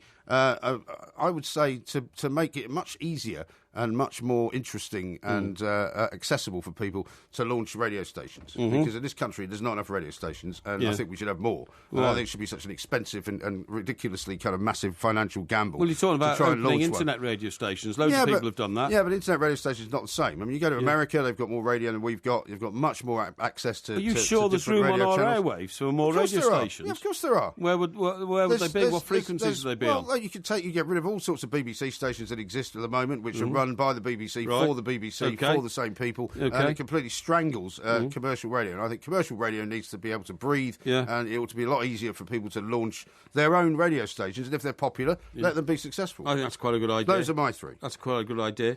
Right, now then, I think, first of all, we've got to build a lot more motorways. Yes. And I mean it. I want a motorway to Norwich, because nobody goes there. But, all right, I don't have a problem with that, but once you get to any of these these towns, you can't get around them. So unless you do what I've suggested, which is to make it much more possible for people to get around the cities in public transport or whatever, there's no point in going anywhere. All right, well, maybe you should combine your idea with mine. The point is, I would scrap HS2, this ridiculous £55 billion scheme. No, I don't disagree with that. To improve the travelling time from London to Birmingham by 11 minutes. Who cares? If you're going to Birmingham, I'm sorry, it takes you 10 minutes longer currently. Well, let's put it this way. Last time I went to Birmingham, if you'd got there 11 minutes quicker, you'd sit in a taxi for about 45 minutes because there's absolutely no way the traffic's moving. But there's absolutely no necessity for that. It's a waste of money. The main freedom, which is accorded to people in the free world, is the ability to travel independently in a car. And the idea that we're going to, attack cars all the time is only a plot by miscreants who believe that it's unfair that some people have done well in life and they should be punished for it. So build a lot more motorways. Yeah, punished, because they shouldn't be allowed to drive around in expensive cars. So we should have a lot more motorways so people can... I mean, for instance, my favourite motorway is the toll road that goes around the West Midlands. Toll. Absolutely fantastic. Yeah. And if I choose to pay £5.50 or whatever it is to go on that road and I can whiz through very quickly... So what you're saying is make toll roads? Yeah, toll roads, have loads more toll roads. Loads more toll roads. They work very well everywhere they exist. Exactly, that's right. So that's one, OK? Right. Now, the second one... So is that just one, then? I thought there was about 3 things there. No. It's build a lot more motorways, OK? So motorways or toll roads, one of the two?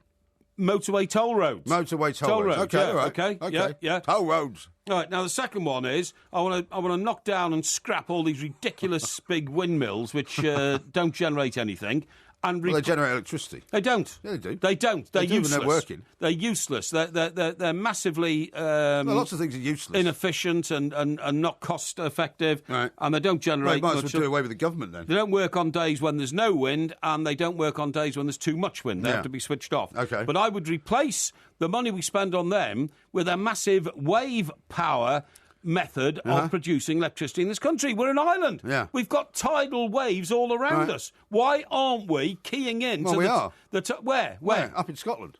Well, OK, a bit in Scotland, but it should be done everywhere. Have they not got a big windmill farm off the coast of Newcastle as well? I don't want windmill farms. I want tidal power installations, right? They should be built everywhere. Everywhere like Well, there's Portsmouth. definitely a tidal power station somewhere up near Oban or somewhere like that. Yeah, I know, but you're saying somewhere up there because you're so unaware of it. No, I'm aware of it, but I can't remember exactly where it is. If you put them all around the coast of England and Northern Ireland, we would generate the cheapest power in the world. I just don't know why we do it, right? Well, it may not be that easy to convert from the generated power back to a generator and all of that. No.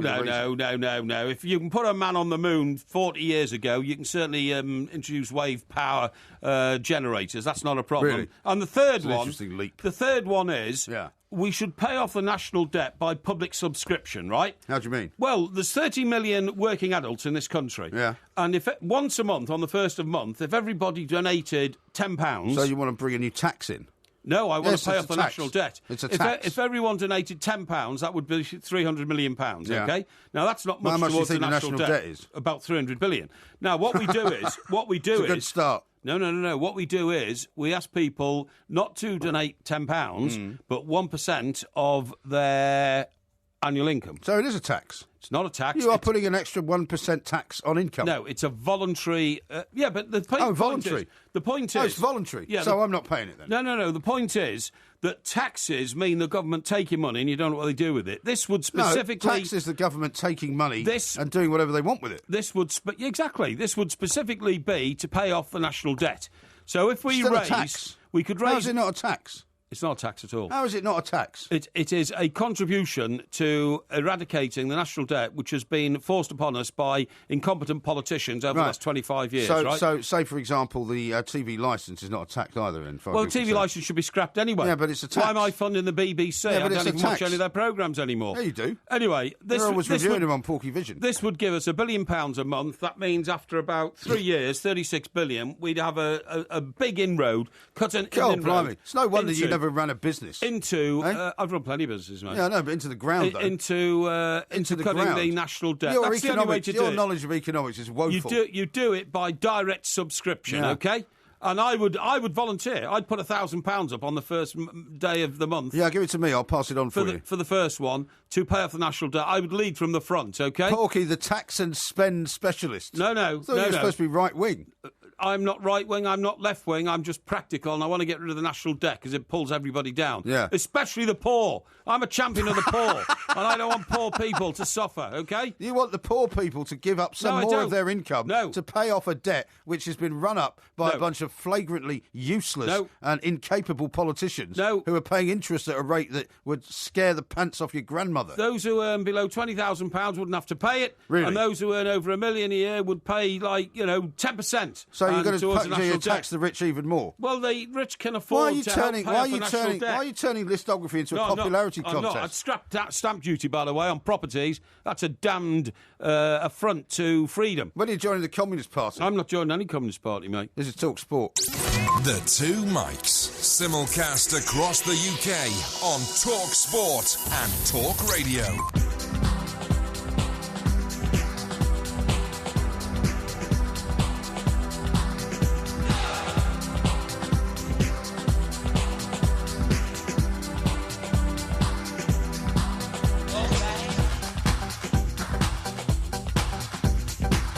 This is Talk Sport. We are the Two Mikes. Coming up in the next hour, it will be, of course, our Ask Porky. So if you haven't had a question sorted or solved or a problem solved by Porky on the air, now's your chance to do it. Indeed. We've got lots and lots of tweets and emails coming in. Yes. One from Steve here says, question, what's Porky's favourite TV show? Answer, Police 5. Remember the catchphrase, keep 'em peeled. Keep 'em peeled, I think he's talking about your orange peel Oh, scenario. I see, right, okay, Phil says, with your decomposing info, my idea of getting rid of landfill and firing rubbish into space sounds ideal. You see, the trouble is you don't really want to keep firing rubbish into space. Why because not? then you're going to clutter up the atmosphere. No, if it just keeps going, well, you don't space know is infinite. Well, yeah, but you don't know if it just keeps going. No, just get it out of the Earth's cavity net or whatever it's called and just let it keep going. Yeah, but it doesn't just goes keep going. forever. Yeah, Well, it does. No, it might hit something, it might Well, break what can up. it hit in space? Well, there's thousands of satellites going around the Earth. No, I've at said, any given get time. it out of the gravitational pull of the Earth, beyond the ring in which all the satellites are how spinning much round. energy are you going to expend doing that? Well, not much compared to the amount of stuff that would be inside the, the container taking the rubbish out. Right.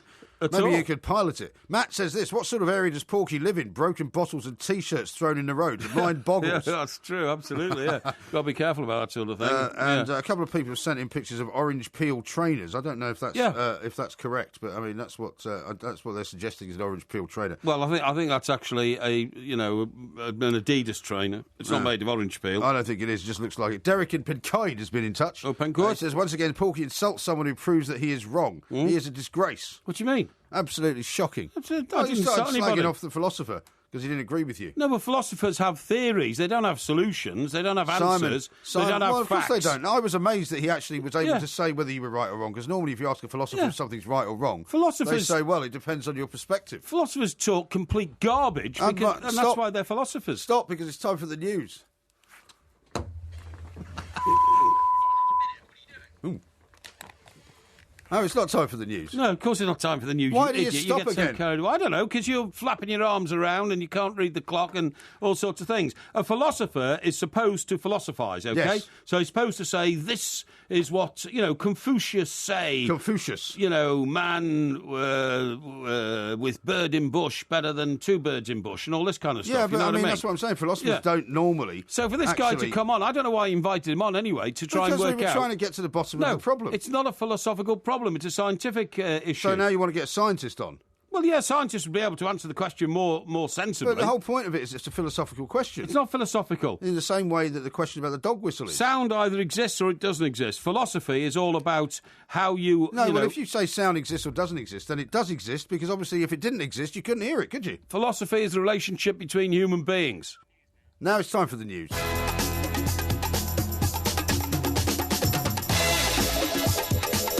This is Talk Sport. We are the Two Mikes. There will be a podcast coming out in a little while. A couple of people have got remarks to make about your tax plan. Oh, yes. Rich says this. Yeah. So we pay the Porky tax to pay off national debt. Yeah. After the administrators are paid, we could pay off £1 a week. It'd be like a dodgy charity. No. Well, charities I am very cynical about these days indeed. In fact, funny enough, today I gave a lady standing outside a Marks and Spencer shop £5. Why?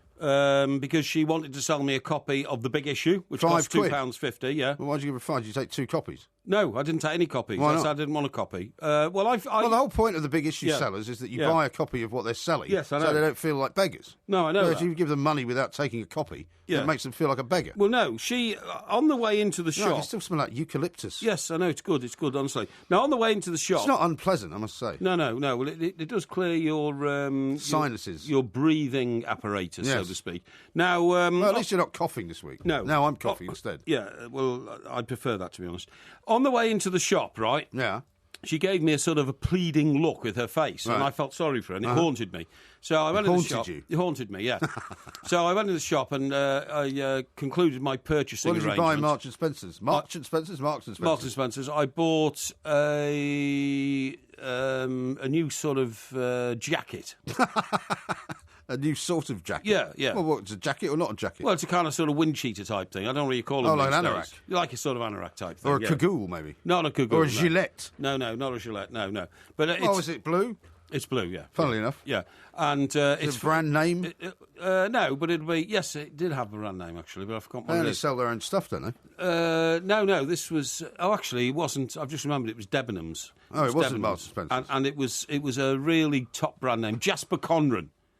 Jasper Conran, is it? Conran. Is it Jasper It's Conran? Conran. Yeah, well, that's him. That's who it was, yeah. and so I felt sorry for her because her face looked pained. Yeah. So on the way out, Maybe she thought your face looked pained I as went well. up to her and I said hello, and she said, "Oh, thank you." And I said, "No, Was it's she Welsh okay." as well? No. I said, "That's okay," and I gave her £5 worth of change, 4 £1 coins and 2 She 50 must pence have been pieces. delighted. Didn't she try and give you a... Yes, she did. And I said, "No, honestly, I don't want one." I said, "Sell those to somebody else." I said, "I just hope you have a nice day, thank you." And then I left, okay? All right. That's what I thought I'd do. I'm just looking up Jasper Conran jackets. Yeah, okay, yeah, that's fine. Yeah. Now then, I found this document, right? Conran Navy. And I want to talk to you about it. Quite nice. Right. What document are you talking about? Right, this document says this, right? First of all, your server was Maria Del Mar. Maria Del Mar. Is that an attractive young lady? My server? Yes. What do you mean, my server? Well, I think this is your dinner bill from one day this week, okay? Now, you're always complaining that, life is too expensive, you never got enough money, but I've never complained about that. You've just spent £120 on what you described to me earlier as a light lunch. Well, it was a bit of a late lunch I had today, yeah. But what have you stolen my receipt or something? I found it. Where'd you find it? 2 Finca de Arentel. Did I drop it out of my pocket, maybe? What is Finca de Arentel? Finca was the wine I had, actually. Oh, Very nice. I see. So on a light lunch, you paid £34 per bottle for wine. Yeah, probably. £34 in a restaurant's not much for wine. £34 per bottle for wine? Well, how much did you pay when you paid for that wine in Soho? I wouldn't dream of... 54 quid a bottle, I think you paid, didn't you? You bought 4 bottles. Hang on. On a working day, when I was expected to turn up here in the evening and start doing a show with you, nowhere in the world would you get me drinking 2 bottles of £34 wine before coming to... Well, I didn't drink 2 bottles of wine. I wasn't on my own. Oh. Unlike you, I don't go on my own to these places. I I see. take somebody with me. And who... I was with my daughter, actually. I see. And in fact, her fiancé joined us. Oh, and you're saying... Hence there were 2 bottles. Your daughter's a bit of a wino and she was drinking all this wine. A wino? Is that what you're saying? Is that what you're saying? I'm saying that she had finished her working day. Oh, yeah. And she But you wanted haven't some wine. started yours. No, I hadn't, no, because it was late afternoon. And I had a couple of glasses of wine with dinner. What's wrong with that? Right, so that's 68 quid's worth of wine. Right, 1 white I don't anchovies. think that's particularly extravagant. 1 white anchovies, right? Anchovies? Yeah, You mean anchovies? £6.50 anchovies. They were really good, actually. Anchovies in olive oil with some olives. 1 chicken... Anchovies are the things you put on top of pizzas, aren't they? Didn't realise you could have them any other way. They're small fish. Are they? Well, in tapas, you have them just on their own. Tapas. Have you ever had tapas? What sort of place is this, then? Tapas Brindisa. What's that? Is that Spanish? It's a Spanish tapas bar. Yeah, it's a wonderful place. It's just over by Borough Market, funnily enough. Sounds a bit They've got a down shop market to where me. I go, down market. Right. 1 chicken livers, £6.25. Chicken livers, yes, that was really good. Well, that's pate, isn't it? Well, no, it's actual chicken livers. It's a pate. No, chicken liver pate is chicken liver pate. Chicken livers are the actual chicken livers themselves before they're made into pate. That doesn't sound very nice. They were beautiful. So what is... They were the best bit of the whole thing, actually. What is patatas bravas? Patatas bravas is a potato dish, which is covered in a sort of a red, sometimes so in addition spicy, to all this, you usually need, spicy. you need fattening amounts of mashed potato, do you? It wasn't mashed potato, no. Sounds sort like of to more me. like roast potato. Do you know what tapas is? Yeah. It's like small plates of things. Yeah, okay. So these are not massive plates. So 1 Galician octopus. Yeah, Octopus Galician. is not small. But, Yeah, it was a small plate of octopus. No. Octopuses are big. Octopuses. Well, they don't aren't bring it small. out and wrap it round you. Well, I mean, there's a lot of octopus in an octopus. If When was you the see last what I time mean. you saw an octopus? It's not like a giant octopus like the one in Journey to the Centre of the Earth. No, I think it might have been. I think it might have been at the aquarium in London. Actually, I think I Really? saw And how one, big yeah. was it? Well, it About the wasn't- size of your hand. Yeah, it was about that. Yeah, well, that's pretty big. To Well, eat you one don't of eat the those. whole thing. Well, I don't know about that. It's sliced octopus. And then one croquettes de Yamon. Yeah. That's ham. Oh, actually, I sent a croquettes, picture is it? out of that. Did you not see? Yeah, it was, No. ham croquettes. No. Yeah, very No. good. Did you not see that picture? I sent No. it out on Twitter. No. It's really nice, actually. But then, Really nice. and this gives the game away, Yeah. even if you claimed all that was really healthy food and all I'm that. not saying it's healthy. It's very nice, though. Including two 34-pound bottles of wine. Yeah. We then have at the end one custard. No, it wasn't custard. No, it was. Funnily enough, it was a dish. I can't One remember the name of custard? it, but it was like a creme brulee almost. No, it's custard. Well, Emma wanted a dessert. No, you had the custard. No, I didn't. She Yes, you wanted a did. dessert. You fat. Oh. What? You did. My fat what? No, you fat so. Why are you being so deleterious about my eating habits? You had the custard. I took my daughter for dinner. You Her had the fiancé custard. joined us. I did not have the custard. I bet you did. I had a taste of it. I think it's disgraceful you're trying to blame your daughter for eating a custard, which you clearly wolfed down your fat No, throat it was yourself. crema catalana, actually, it was called. It says custard on here. Yeah, well, it might say custard, but, it's a Spanish restaurant. They don't just give you custard. It's like a Right. it's like a creme brulee. So what happens is they blowtorch the top of it, Yeah. so it's got a very crisp top. So then we've It's got lovely. £13.31 service charge. Yeah, funnily enough, because he who must not be named Yeah. has not had a successful campaign. Yeah. Because his campaign is to make the service charge disappear, and what he wants people to do is pay more money in the restaurant, Yeah, yeah. and the restaurant to pay more money to the staff. Yes, yes. I paid the tip, Yeah, okay. which was quite a substantial tip, I think you'll find. Total amount. Is it 12.5% or something? No, I don't know. What does it say? It usually says what the No, it percentage doesn't. is. It doesesn't. It just says Are you service sure? charge. I don't understand how you got hold of this. Anyway, And then it says it's a amount private due. document. Amount due This is a 100, private document. £119.81p. That's £120. Right. So you just waste £120 on a No, I light didn't. lunch. No, I didn't waste £120. I had a very delightful late afternoon sojourn with my daughter, who I hadn't seen since a week ago Sunday. But and we had a lot more- of catching up to do, more- and we had an awful lot of good conversation. I'll give you this back because you can claim £17.76 VAT back on it. But more than No, thank you very half, much. more than half of that light lunch bill, in inverted commas, was splosh, bladderation fluid. Yeah, it was. Two bottles of wine at £34. I had That's two an glasses. outrage, that. I had It's an two outrage. glasses of wine, It's an outrage. and she and her boyfriend had the rest. I don't think there's anything wrong with that. I think Yeah. that's a very civilised way to spend Yeah. a Tuesday afternoon. Really, do you? Yeah. Yeah. Well, I like to think about the things you could. And the reason I went to do that was because I was in the area getting my hair cut. You see. Yeah, I see. Yeah, oh yeah, I see. So Just do you want to know how happened much be that cost? there. Since when well, have you become my accountant? Well, hang on. By the look of it, haircut £7.50. Really? Yes. Yeah. Well, I don't have a special Spanish man that I go to and ask to open his venue especially for me, so that I can feel like Tom Cruise. Italian, actually, mine. Yeah, I said I was Italian. Is it? Yes, yes, yeah. yes. Right, the guy Spanish. cut my hair from Mallorca. From Mallorca. From Mallorca, Not yeah. exactly known for its international hair quattori, is it? Quattori? Yeah, yeah. Well, I don't care. Yeah. But it's quite a nice salon. So how much you pay for that 30 rubbish? quid. 30 quid. Saw you coming. Saw you coming. Well, your glasses misted up. How much did you pay for your car? How much did I pay for my car? Yeah. What's that got to do with it? How much did you pay for your car? What relevance How has much a car did you to pay a for your car? haircut? You're making fun of me spending £30 on a haircut. How Yes. much did you pay for your car? A car does not require a haircut, therefore it's irrelevant. I washed my car yesterday. Well, Yeah, I you didn't told wash me. it, but a bloke washed it for me. Yeah, £10. That's now the third time you That's told me good. this story. That's good. I like that. First time you were going looking for a clothes horse. Yeah, it was, yeah. Second time you were going looking for a Yeah. TV. Yeah, that's right. Yeah, yeah. So what were you looking for this time? What do you mean? Well, you just told me you washed your car again. No. That's when I was out yesterday. I wasn't out okay. there today. I was Right. buying the old wind cheater Okay. today, wasn't I? Basically, my life is a joy. Your life is a misery. No, it's not. And No. that's the end. No, there's nothing wrong with my life at all, you know. Really? I just don't have these wasteful tendencies that you do, you know. No, okay. This is Talk Sport. It's the alley cat. The Two Mics, simulcast across the UK on Talk Sport and Talk Radio.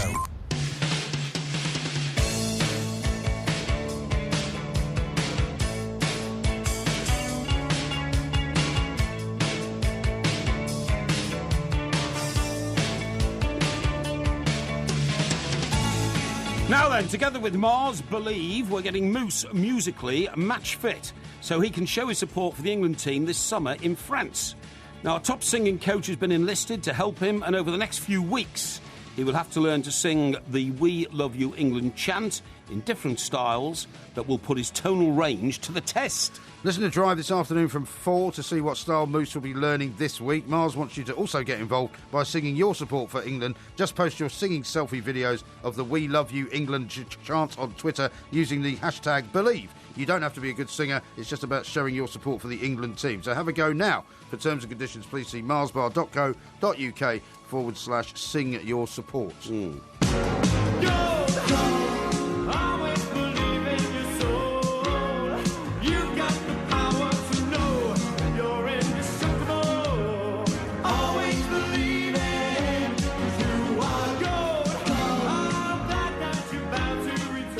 Let me read you this from Michael about your plan to blow rubbish out into space. Okay. He says it costs $50,000 per kilo to reach space, which makes it a very expensive, or fairly expensive, waste disposal option. Yeah. That's what he says. But it's gone forever. So it Well, just you don't keep know going. that. Space is It infinite. might come back. Space is It infinite. might It goes come round back. in time circles, so don't worry about that. Time circles. Now, listen, you know why we played that record, Gold? I've come across No, I an don't know. absolutely fascinating bit of information. Oh, yeah. Which is going to blow your socks off, right? Go on. Now, Barclays, you know who they are, the bank, Yeah. is selling a secret precious metals vault Uh-huh. to investors from China, from the Chinese, right? When you say a vault, what Yeah. you mean the contents of the vault? I'm about to tell you. Right. This is what's amazing about it, right? As part of a move to get rid of what they call unwanted bits of its business. So Right. Barclays is basically trimming down their business to core banking issues. You see what I mean? Okay. Now, this vault is described as a high-security facility somewhere in London, right? Yeah. Only 2 people know where it is. So it's a secret location. It's a secret location, Yeah. and it's used by major investors from around the world to store gold, silver, and other precious metals, which include platinum and palladium. Oh, yeah. I didn't know palladium was a metal, did you? Yeah, I think so. Did you? Yeah. What is it then? Palladium? Yeah. Well, it's a metal. Yeah, I know. What's it used for? Well, I'm not sure. No, you don't know. So you No, think I it's a don't know. metal, but you don't know what it's used Well, no, for. I think it's a metal, yeah, but I don't know what it's used for. I'm not an expert in metallurgy. Now then, listen to this. This vault has been bought by ICBC, Standard Bank. ICBC? Yeah, ICBC, Standard Bank, who are helping... Sounds like ACDC. Yeah, it's not, though. It's ICBC. Standard Bank helping the Beijing headquartered firm, that's ICBC, secure a crucial foothold in the cities. So the C must stand for China in somewhere in there. right? I would say so. Yeah. Yeah. You know, maybe Inter-China Banking Corporation or something like that. You know. Okay. And to a foothold in the city's £3 trillion gold market. Right. Did you get that? 3 trillion. 3 trillion, Not yes. 3 billion, 3 trillion. I get it, yeah. So a billion is 1,000 million, and a trillion is 1,000 billion. Yes. So we're talking about a lot of money here. We are. Okay, and there's Yeah. 3 of them. And this, of course, it's fascinating to you, isn't it? Yeah, of course it is. Yeah. Now, it's a later stage, apparently, in a wider push which saw ICBC, Inter-China Banking Corporation, which is not, but I think it could be something like that. It's something like that, yeah. It wants to join London's precious metals clearing system. Now, the Asian Bank last month won an important classification from the London bullion market, right? Yeah. Which allows it to make trades. Now, it was in January. It was reported that it's bought the lease on a London vault run by Deutsche Bank. Okay. Deutsche Bank. Yeah, Deutsche. Deutsche Bank. Deutsche Bank. The Germans. Yes. Yeah. But ICBC now said it's seeking to be one of the largest Chinese banks in the precious metals market. Yeah. Barclays launched this facility in 2012. But I don't understand what they're selling. Well, hang on, I'm going to tell you in a minute. When gold prices were at 1,240 per ounce, Yeah. But the price has since plummeted by more than a quarter due to increasing faith in global recovery. Now, let me tell you about this vault they've bought, okay? Yeah.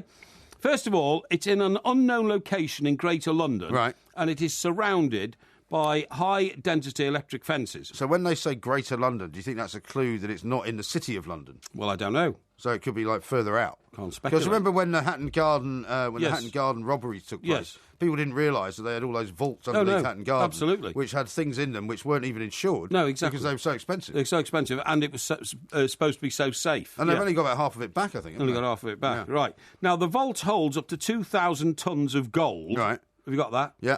I can't picture what that looks like. Well, the vault It's a holds... bit like Goldfinger, isn't it? Yeah, this is like Goldfinger. 2,000 tonnes of gold, which is worth a minimum of £57.4 billion. OK? Right. Now, the vault itself is made of reinforced concrete and steel. Right. the door can stop a rocket-propelled grenade. Right. It's immune to rocket-propelled grenades, okay? Presumably it's underground, right? Well, I don't know. I can't speculate. It would be very sensible to be not underground. Now, listen to this. This is the best bit. Yeah. A fingerprint identification system for entry detects a blood supply, so unscrupulous crooks can't cut off the fingers of a security guard's hands to open it up. Right. Which is also something they did in a Bond film, isn't it? Did that in the Bond film, yeah. In the Ice House. In the Ice House? Yeah. Is that right? Yeah. Which Ice House? Do you remember the Pierce Brosnan one? Where the guy's trying to create the artificial sun. Yes, that's right. And he started to melt the big ice hotel. That's right. Goldeneye, I think. That's right, Goldeneye, yeah. And at one point he can't get out. Yeah. And he cuts the bodyguard. He's already killed the bodyguard. Yes. He cuts his hand off. That's right. And uses it to get out. That's right. Absolutely right. Yeah. Now then, at the entrance to the complex which houses this this vault, okay, anti-ramming bollards can stop a lorry doing up to 55 miles an hour. Okay. So it must be above ground then, I guess. Well, the entrance is probably, but I mean, maybe the vault is not. These are like those things you see around town that go up and down, right? Yeah, These maybe. anti-driving bollards, you know? Yeah, could be. If you want to let right, a lorry in, you can let them down. Yeah, that's right. Okay, yeah, good. Now, the minimum deposit accepted from a customer is a 400-ounce gold bar, which is 25 centimetres long and 8 centimetres wide. Right. So think of the gold bar that James Bond threw onto the green in the Goldfinger film. Yes. Remember? Yeah. When Sean Connery was playing with the Goldfinger, right? That's the sort of thing we're talking about. Park Golf Club, I think it was, wasn't it? Stoke Park Golf Club, yeah. And that alone is worth £325,000. I was going to say, because I don't know what gold is now. $100 an ounce or something? Don't know. $325,000. Right, okay. How about that? All right.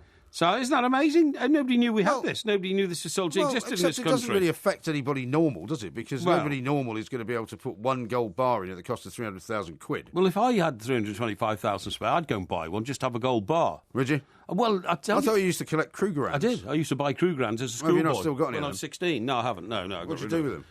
I collected them until I had enough, and then I flogged them. Did you sell them at high rates? Oh, very high rated you didn't profit. do a Gordon Brown on it?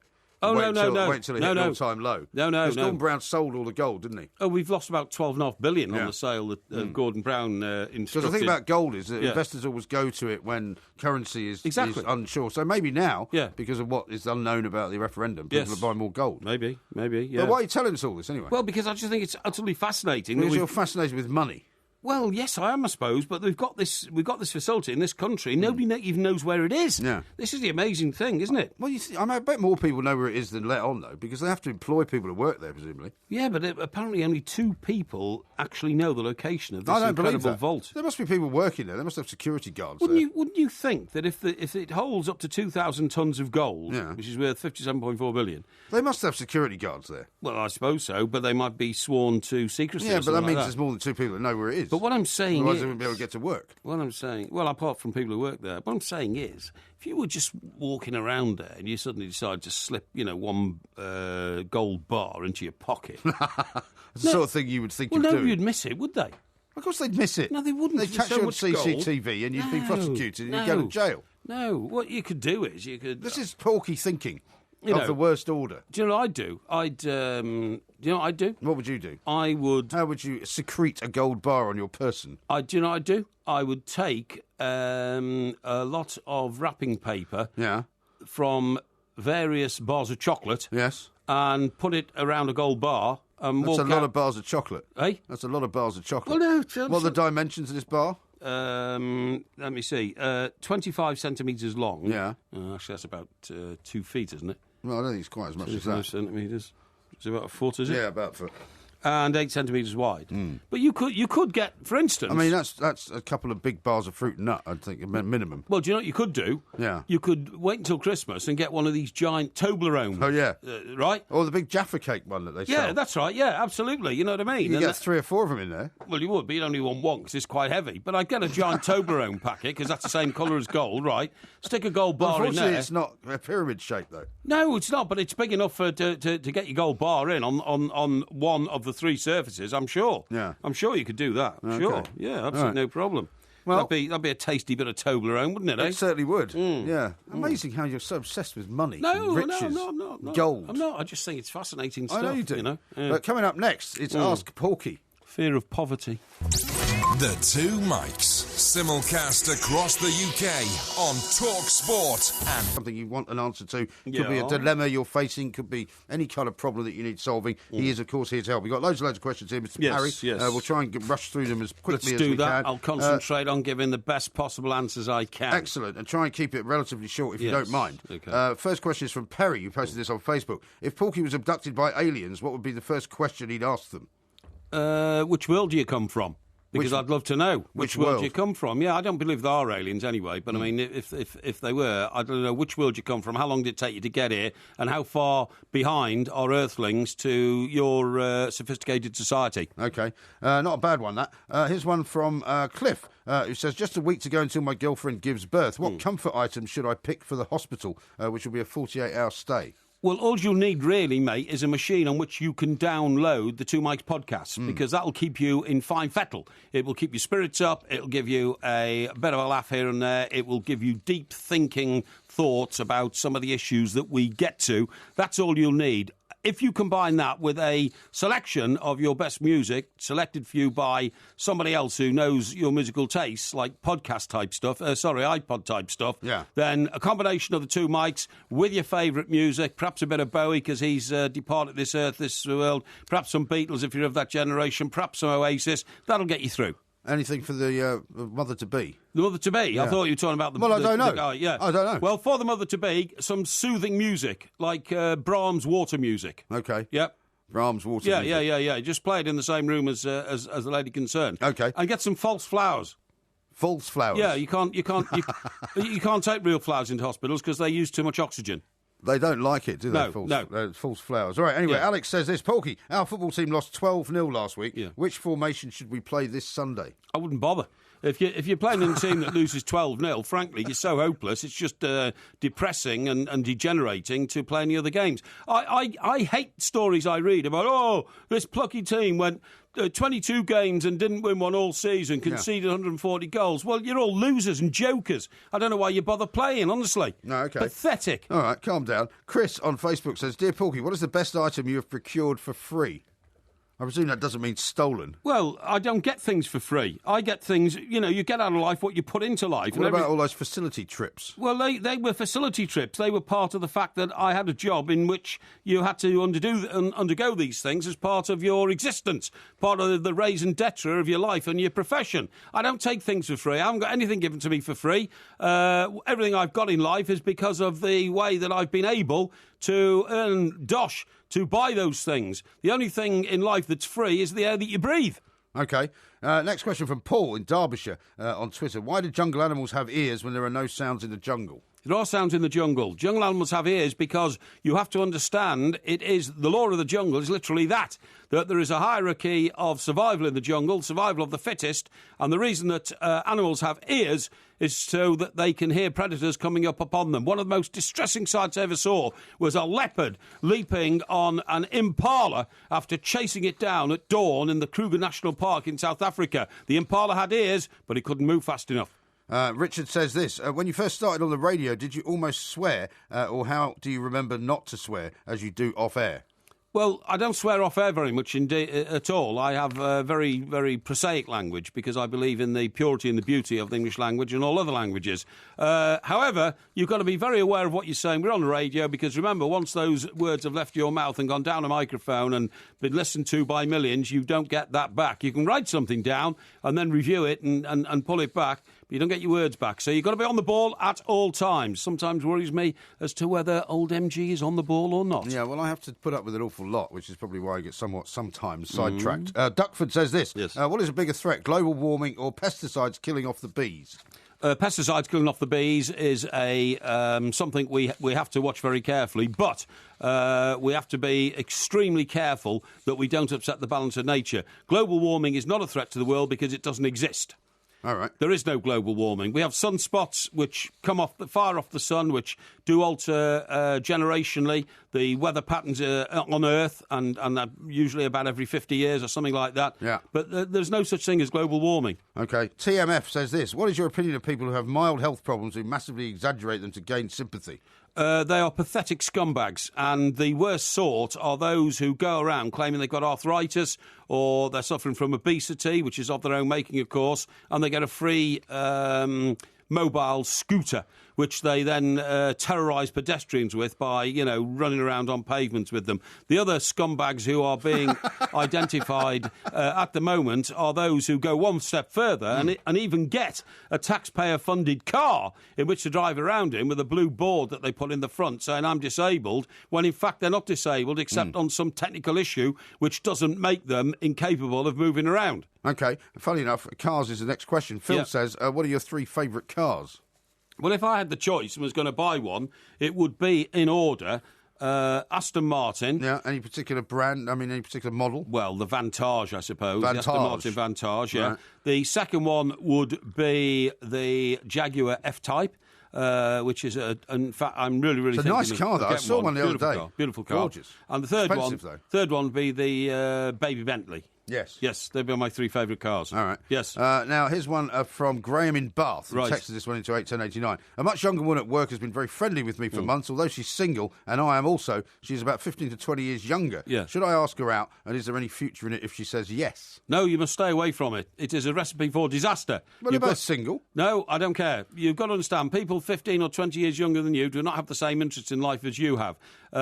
Initially, it's a novelty. It's a novelty for you to be going out with a much younger woman, attractive young lady, and it's a novelty for her to have what she regards as a more elderly boyfriend, more mature. He's seen a bit more life than me. He has wisdom. He knows things. That works for about 3 months or 4 months or something like that. And then when she decides, I'm missing out a bit here, I'm going to go out for a night with my friends who are the same age of me, you've got then a real problem. You either say, oh, OK, and then you leave her to the vagaries of being tempted to get together with some bloke of her own age that night, which happens all the time, and that's perfectly understandable, or you end up as a sad old git going around spying on her to find out what she's doing on her night out. It won't work. Don't do it. Stick with people of your own age. Well, there you go, Graham. That's sort of burst that particular balloon. How about this one from Alan? Porky, I currently work away from home during the week, but have acquired a new job back in my homeland. Yes. This is going to cause me a major problem, as I will now have to endure endless soaps of an evening, as my girlfriend loves all that rubbish, and I'm too much of a gentleman to demand the TV remote. I fear the only option may be that I have to dump her and just participate in bladderation every night with my pals while watching football, unless you have another solution. Well, and I'd like to know how old you are, to be honest, because indulging in bladderation every night with your pals and watching football is fine if you're aged anything between... Well, he sent a question on Facebook, and he's quite young. There he is. Right, let's have a look. Yeah, he looked as though you're between 18 and 22, so I'd say that's fine. I don't think anybody should tie themselves down to any particular routine at that age. If you're working away from home, that gives you some freedom. Clearly, the thought of being tied down, for want of a better word, to a permanent girlfriend, even you're suggesting really that you're living with this lady because you're watching the same TV programmes every night, is not, in my opinion, a good idea. I decided I didn't want that, so I took another route in life. If you want to decide to take another route, do. But what you shouldn't do is, on the one hand, say, OK, well, I'll go back and settle down my girlfriend, and then start cheating on her and causing everybody misery. You've got to make your mind up. Be a man. Do one thing or the other, but you can't have both. Jonathan says this, Dear Porky, on Facebook, any culinary tips for what to do with roast chicken leftovers without using the word baguette? Yeah, it's easy. What you do is you get so much off the bones of a chicken that you boil them in a pan to get it all off, and then you can either turn that into soup or boiled chicken soup. Yeah, boiled chicken soup. Yeah. Or you can use it as stock for a future chicken dish. Which will enhance the flavour and the taste of whatever you're planning to do. Don't make chicken Kiev. It's full of garlic. Garlic's ghastly. And how about chicken curry? It gives you... Yeah, chicken curry's all right. It gives you bad breath and will put people off you. You won't be popular. TMU says this. If you were a superhero, what would your superhero name be? And which superpower would you have? It would be Porkmeister, and it would be X-ray vision. And I have X-ray vision so that I could see through walls and all sorts of things and have an advantage over my evil enemies. But you wouldn't necessarily want anyone to know you had X-ray vision. No, of course I wouldn't. Would you have an outfit as well? No. I'd go incognito. Just wear blue shirts? Yes, why not? Okay. Why not? No problem at all. My mission would be to do good in life, that's all. Not to use my superpowers for my own... for my own well-being. Nefarious means. Although I would take expenses for the goodness I was putting into the world. Of course you would, yes. Yeah. Jonathan, with a football question. Sorry. Excuse me. Pierre with a football question. Please can you explain what is meant by a world-class player, and do Everton have any? Well, John Stones is going to be a world-class player. Going to be. Yeah, when he's sorted out his head and doesn't his inability to pass the ball around when he shouldn't and all that kind of stuff. He's employed to play in. Ross Barkley's going to be a very good player. World-class, though? Well, I don't know. It depends how they develop. Romelu Lukaku could easily be in the world-class So the answer is no stakes in 2 years' time. The second part of the question. No, it's not at all. You said that Everton have no world-class players currently. I haven't said that at all. What I'm saying is very few teams in this country have world-class players. Well, what's the definition of a world-class player? That's the question. The definition of a world-class player is somebody who would get into the starting 11 of players in the world. That's fairly obvious. Like Aguero, for instance, probably the only world-class player we've got. But would Aguero get into any team in the world? Yeah, I think he would. Yeah, I think he would, yeah. Instead of Suarez or Messi or Ronaldo? It'd be difficult to arrange it, but he's a very, very good player. So he could still be a world-class player and not get into a world-class 11. Well, if I was picking a world-class team, I'd put Aguero in it, put it that way. But you wouldn't put any Everton players in it? Well, currently, no. No, thank you very much. Now, this one may be more difficult for you, from Cam. Porky, please name your all-time top 3 Rogerisers and Bladderators, and do any ladies make the cut? Well, I mean, there's been a lot of them around. There've been some duds like Oliver Reed, who, in my view, always pretended to be drunk rather than got drunk because he thought it was good for his image and all that kind of stuff. Yes. But certainly Richard Burton was a brilliant Rogeriser and Bladderator, without a shadow of a doubt. So he could fill both categories. Oh, absolutely. Charlie Sheen, of course, but he went excessive. Yes. I mean, he went way over the top. You know, I wouldn't want to have had his life. Do you know he's coming over to do an evening yes, thing and it's about £115 a ticket or something, isn't it? And the only third one that I can mention, really, is Keith Richard, who I think is probably the greatest of the lot. But, again... As a Bladderiser. As a Bladderiser, as a Rogeriser in his early days, all the Stones seemed to be sleeping with all the same sort of rock chicks and all that kind of stuff. But I'm afraid that Keith Richards' use of drugs would, tempt me not to follow his way of life. No, indeed. Well, that was Ask Porky. At the same time next week, get your questions in on Facebook and at the 2 Mics, of course. Keep your listography coming through as well. We'll do some more of that tomorrow. Lots more coming next, though. The 2 Mics, simulcast across the UK on Talk Sport and Talk Radio. I love my dog as much as I love you. But you may fade, my dog will always come through. All he asks from me is the food to give him strength. All he ever needs is love, and that he knows he'll get. So I love my dog as much as I love you. This is Talk Sport. We are the 2 Mics. Coming up tomorrow, of course, it's Porky Vision, and then we've just agreed that the Porky quiz is going to be on Pirates, right? Pirates. Yeah. Pirates of Penzance. Yeah. Now, a couple of people have said, by the way, the water music you referred to is by Handel. Rather than Brahms, I think you said. Okay, yeah. But Brahms did a bit of water music as well. Well, I think the water music you're referring to is generally thought of as Handel's. Okay. And Thomas says, Porky says he doesn't get anything for free. Yeah. You admitted last night you got a Filofax for free. Porky Pies. Oh yes, I know, but I mean that's a very minor. It's small things, isn't it? Nobody's ever given me, for instance, I was going to say a car then, but actually somebody did. So yeah, you used to get free cars to drive around. Yeah, I did. Yeah, I used to get free cars to drive around in. That's true.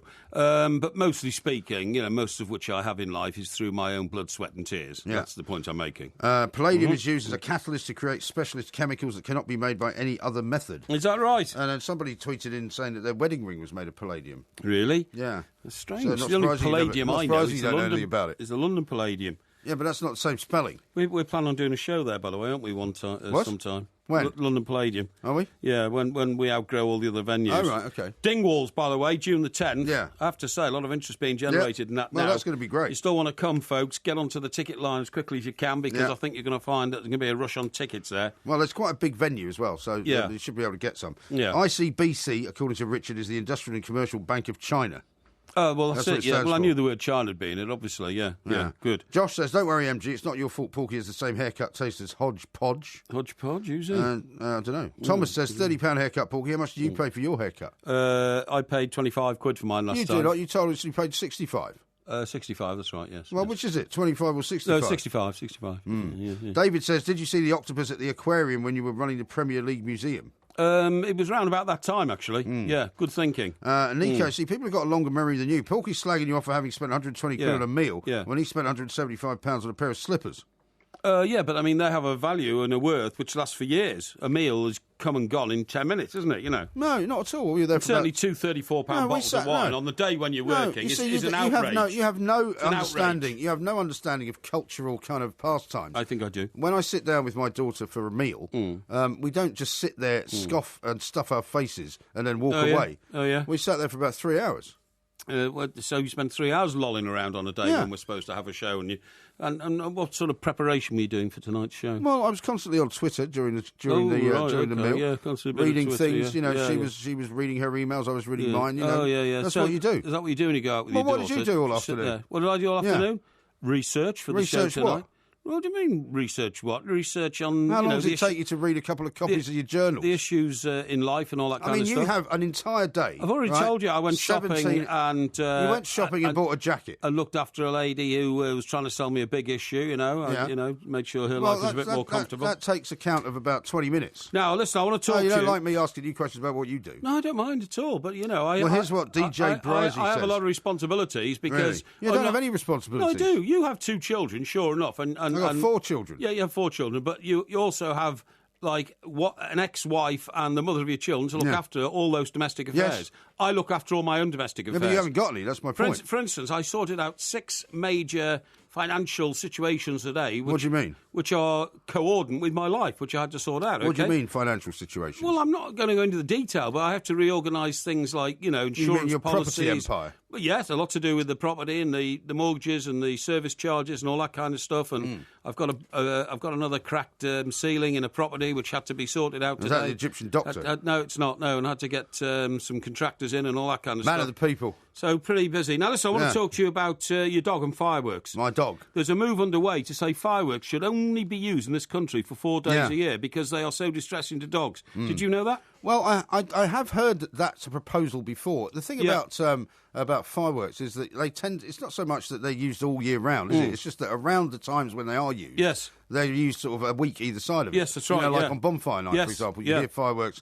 from about a week before bonfire night. But the problem is about a week after. People now use fireworks to just celebrate parties and that sort of stuff. The only worry I would have, the only worry I would have is that if you kind of limit, because a lot of people say limit fireworks to only proper displays, right? That's right. Yeah. Then the problem with that is that you then get people making you pay to go and watch fireworks. Yeah, that's right. And it's quite nice sometimes to have a few sparklers in the back garden. My dog, bizarrely, doesn't appear to be too bothered by fireworks. I know lots of dogs are. Yeah, the RSPCA... But mine isn't too bothered by them. The RSPCA, which incidentally issued a huge mea culpa at the weekend via the Sunday Times to say, I'm sorry we turned into a brutal political organisation going around harassing and haranguing people. Actually, we're going to start looking after animals again, which is a good thing. It's not a bad thing, And certainly, a lot of animals are very distressed by fireworks. Yeah, well, that's right. And they say you don't realise the distress it takes. Dogs literally hate fireworks. And, but that's what I'm saying. I mean, mine doesn't. Generally scared of fireworks. Other animals also affected. Reports of farm animals dying from the shock of explosions. Yeah, but hedgehogs have been incinerated in bonfires. All this kind of stuff. It's terrible. But would it be any better necessarily if they limited it to just being terrified out of your wits only 4 times a year? Because you're still being terrified out of your wits, if you know what I mean. Apparently, it can psychologically ruin a dog, just like one night of having to listen to fireworks. Yeah, but that's what I'm saying. So if that's possible, then presumably the only way to cure that is to ban them altogether. Dogs often are rendered very sick for weeks on end I'll after just a talk fireworks to myself, display. shall I? No. I'm telling you. Well, do you not agree with me? Well, I don't think there's an answer. I think there is. You ban it altogether, and then nobody has fireworks, and then all the dogs are fine. Yeah, but then you could say, well, I'll tell you what, let's ban dogs and have firework displays whenever we want them. Humans run the world, not dogs. That's true. I'm not being unkind to dogs. Well, why are you bringing it up then? Well, because I don't know what the answer is. I hate to see... I'm getting very worried about you. Hate to see animals being distressed, but on the other hand, people like firework displays, although I think they're a bit of a waste of time, to be honest. When was the last firework display you went to? Well, I think you were sitting there in my place in Gosport, and we saw it over the harbour. Yeah, but we didn't even know it was on, though. No, we didn't, actually. Yeah. I wonder where all the banging noises were. That's true. Yeah, I thought it was coming from upstairs. Because we were bladderated. Police officer. This is Talk Sport. The Two Mics, simulcast across the UK on Talk Sport and Talk Radio. The lady you and I say. You say you like the sun, I like the rain. So before we go, do it all again. You better catch your own train. There will be a podcast coming out a little bit later on. Excuse me, my voice is still a little bit crackly. It is, yeah. Get some eucalyptus. Yeah, well, maybe you might just leave me yours. Mick and Sheppy has got a very interesting text here to pass on to you. Mike Parry says, regarding the falling tree question, you are quite correct to say that it's the mind that creates sound, but Buddha and other enlightened people go further and say that the whole of reality is a mental construct. Our experience of the world depends on consciousness. We know very little about consciousness. 95% of the universe is dark matter. Yeah. We know virtually nothing about dark matter. Our knowledge of reality is underpinned by our understanding of quantum theory. Einstein was so shocked by the implications of quantum theory that he assumed he had got the maths wrong. The truth is that we know virtually nothing about our existence, and the problem of the tree falling in an empty forest just scratches the surface of the fact that our existence is very mysterious indeed. How do I know that my apartment is there now that I'm not there? Yes. Well, I think that's the philosophical question that you can't really answer. Right. That you know that it's there, because particularly nowadays that you've got the technology to say send up a drone. I mean, you can send a drone up now and you can take a video of your apartment as it currently is. Yep. You can put up a CCTV camera and you could be looking right inside your apartment as you speak. But it might only be there in my head. No, it's not. How do you know? Well, because everybody can tell you that it's there physically. Yeah. In the same, I mean, you might as well say that the chair you're sitting on is only in your head. Well, that's right. Yeah. But that's clearly not the case. Well, who knows? I don't know. I'm getting very worried about you. Why? You're becoming more philosophical. Yeah. Which is unlike you. One has to challenge the parameters of but you're becoming intellectual science. You're becoming more open-minded, right? You said something on the show this morning that you would never have said 2 weeks ago. What was that? Which is that actually you don't know what the answer is. You would never say that. What? So the fireworks and dogs scenario. No, I didn't. You said you didn't know what the solution was. No, there is a Normally, solution. you have a solution to everything. I do have a because solution. you're narrow-minded Yes. and you're black and white, but you're changing. No, not You're at all. changing into Not at somebody who's actually willing to learn. No. You're changing into somebody who's actually becoming educated. No, I wouldn't say that. No. I think you are. No. I've always Something's been educated. No, nothing's happened. I've always been educated. It's just that but you've always had a very black and white view on the world. I haven't. I've never had a black and white view of the world. I'm the most tolerant person you've ever met. Live and let live. I'll ask Martin Lipton about that. Did I tell you, by the way, I spoke to my mate who wrote The Secret. Oh, yes. You know The Secret? This is the Northern Irish thing. The fantastic. Are you going to revisit that in Porky Vision, maybe? Yeah, I will, because the last one's coming up this week. Okay. And it's a fantastically dark interpretation of a book written by my mate Derek Henderson, who's Northern Ireland's most experienced ever, newspaper reporter, stroke journalist, stroke editor, now runs his own media. Did you say you spoke to him the other day? I spoke to him on Sunday, and he's not given any interviews about it, although I invited him on the show, and he'd have come on, because it's a real life story, and the situations surrounding it are still ongoing. Right. What you mean, the whole saga of the... Well, people are serving jail sentences and all sorts of things. And all that. Yeah. Oh, really? Yeah, absolutely. Because of all the murder killings. Yeah, exactly. I mean, but it's brilliant. The way he wrote it and the way it's been portrayed on television, absolutely brilliant, I have to say. Amazing. Yeah. Here's one from Mark, the Liverpool fan in Liverpool. It says, Porky, and you've already said this, will you be supporting Liverpool in the final tonight? Because if it was Everton in the final, I would be hoping Everton would get stuffed. I won't be able to listen to you tomorrow night because I won't be working and I'll be bladderated in bed after celebrating Liverpool's win. Well, OK, mate, you can be as short-minded as you like about other clubs in England. If it's an English club, it's playing in Europe, I want that English club to win. Simple as that. So we will both be supporting Liverpool tonight then in that case, and we'll be back, of course, after that game. This is Talk Sport. We are the Two Mikes. Look at the light! Don't forget to follow the Two Mikes at the Two Mikes on Twitter and on YouTube. Just look for Two Mikes TV. Philosophers talk complete garbage, and that's why they're philosophers. Stop, because it's time for the news. No, it's not time for the news. No, of course it's not time for the news. Why do you stop get again? So carried away. I don't know, because you're flapping your arms around and you can't read the clock and all sorts of things.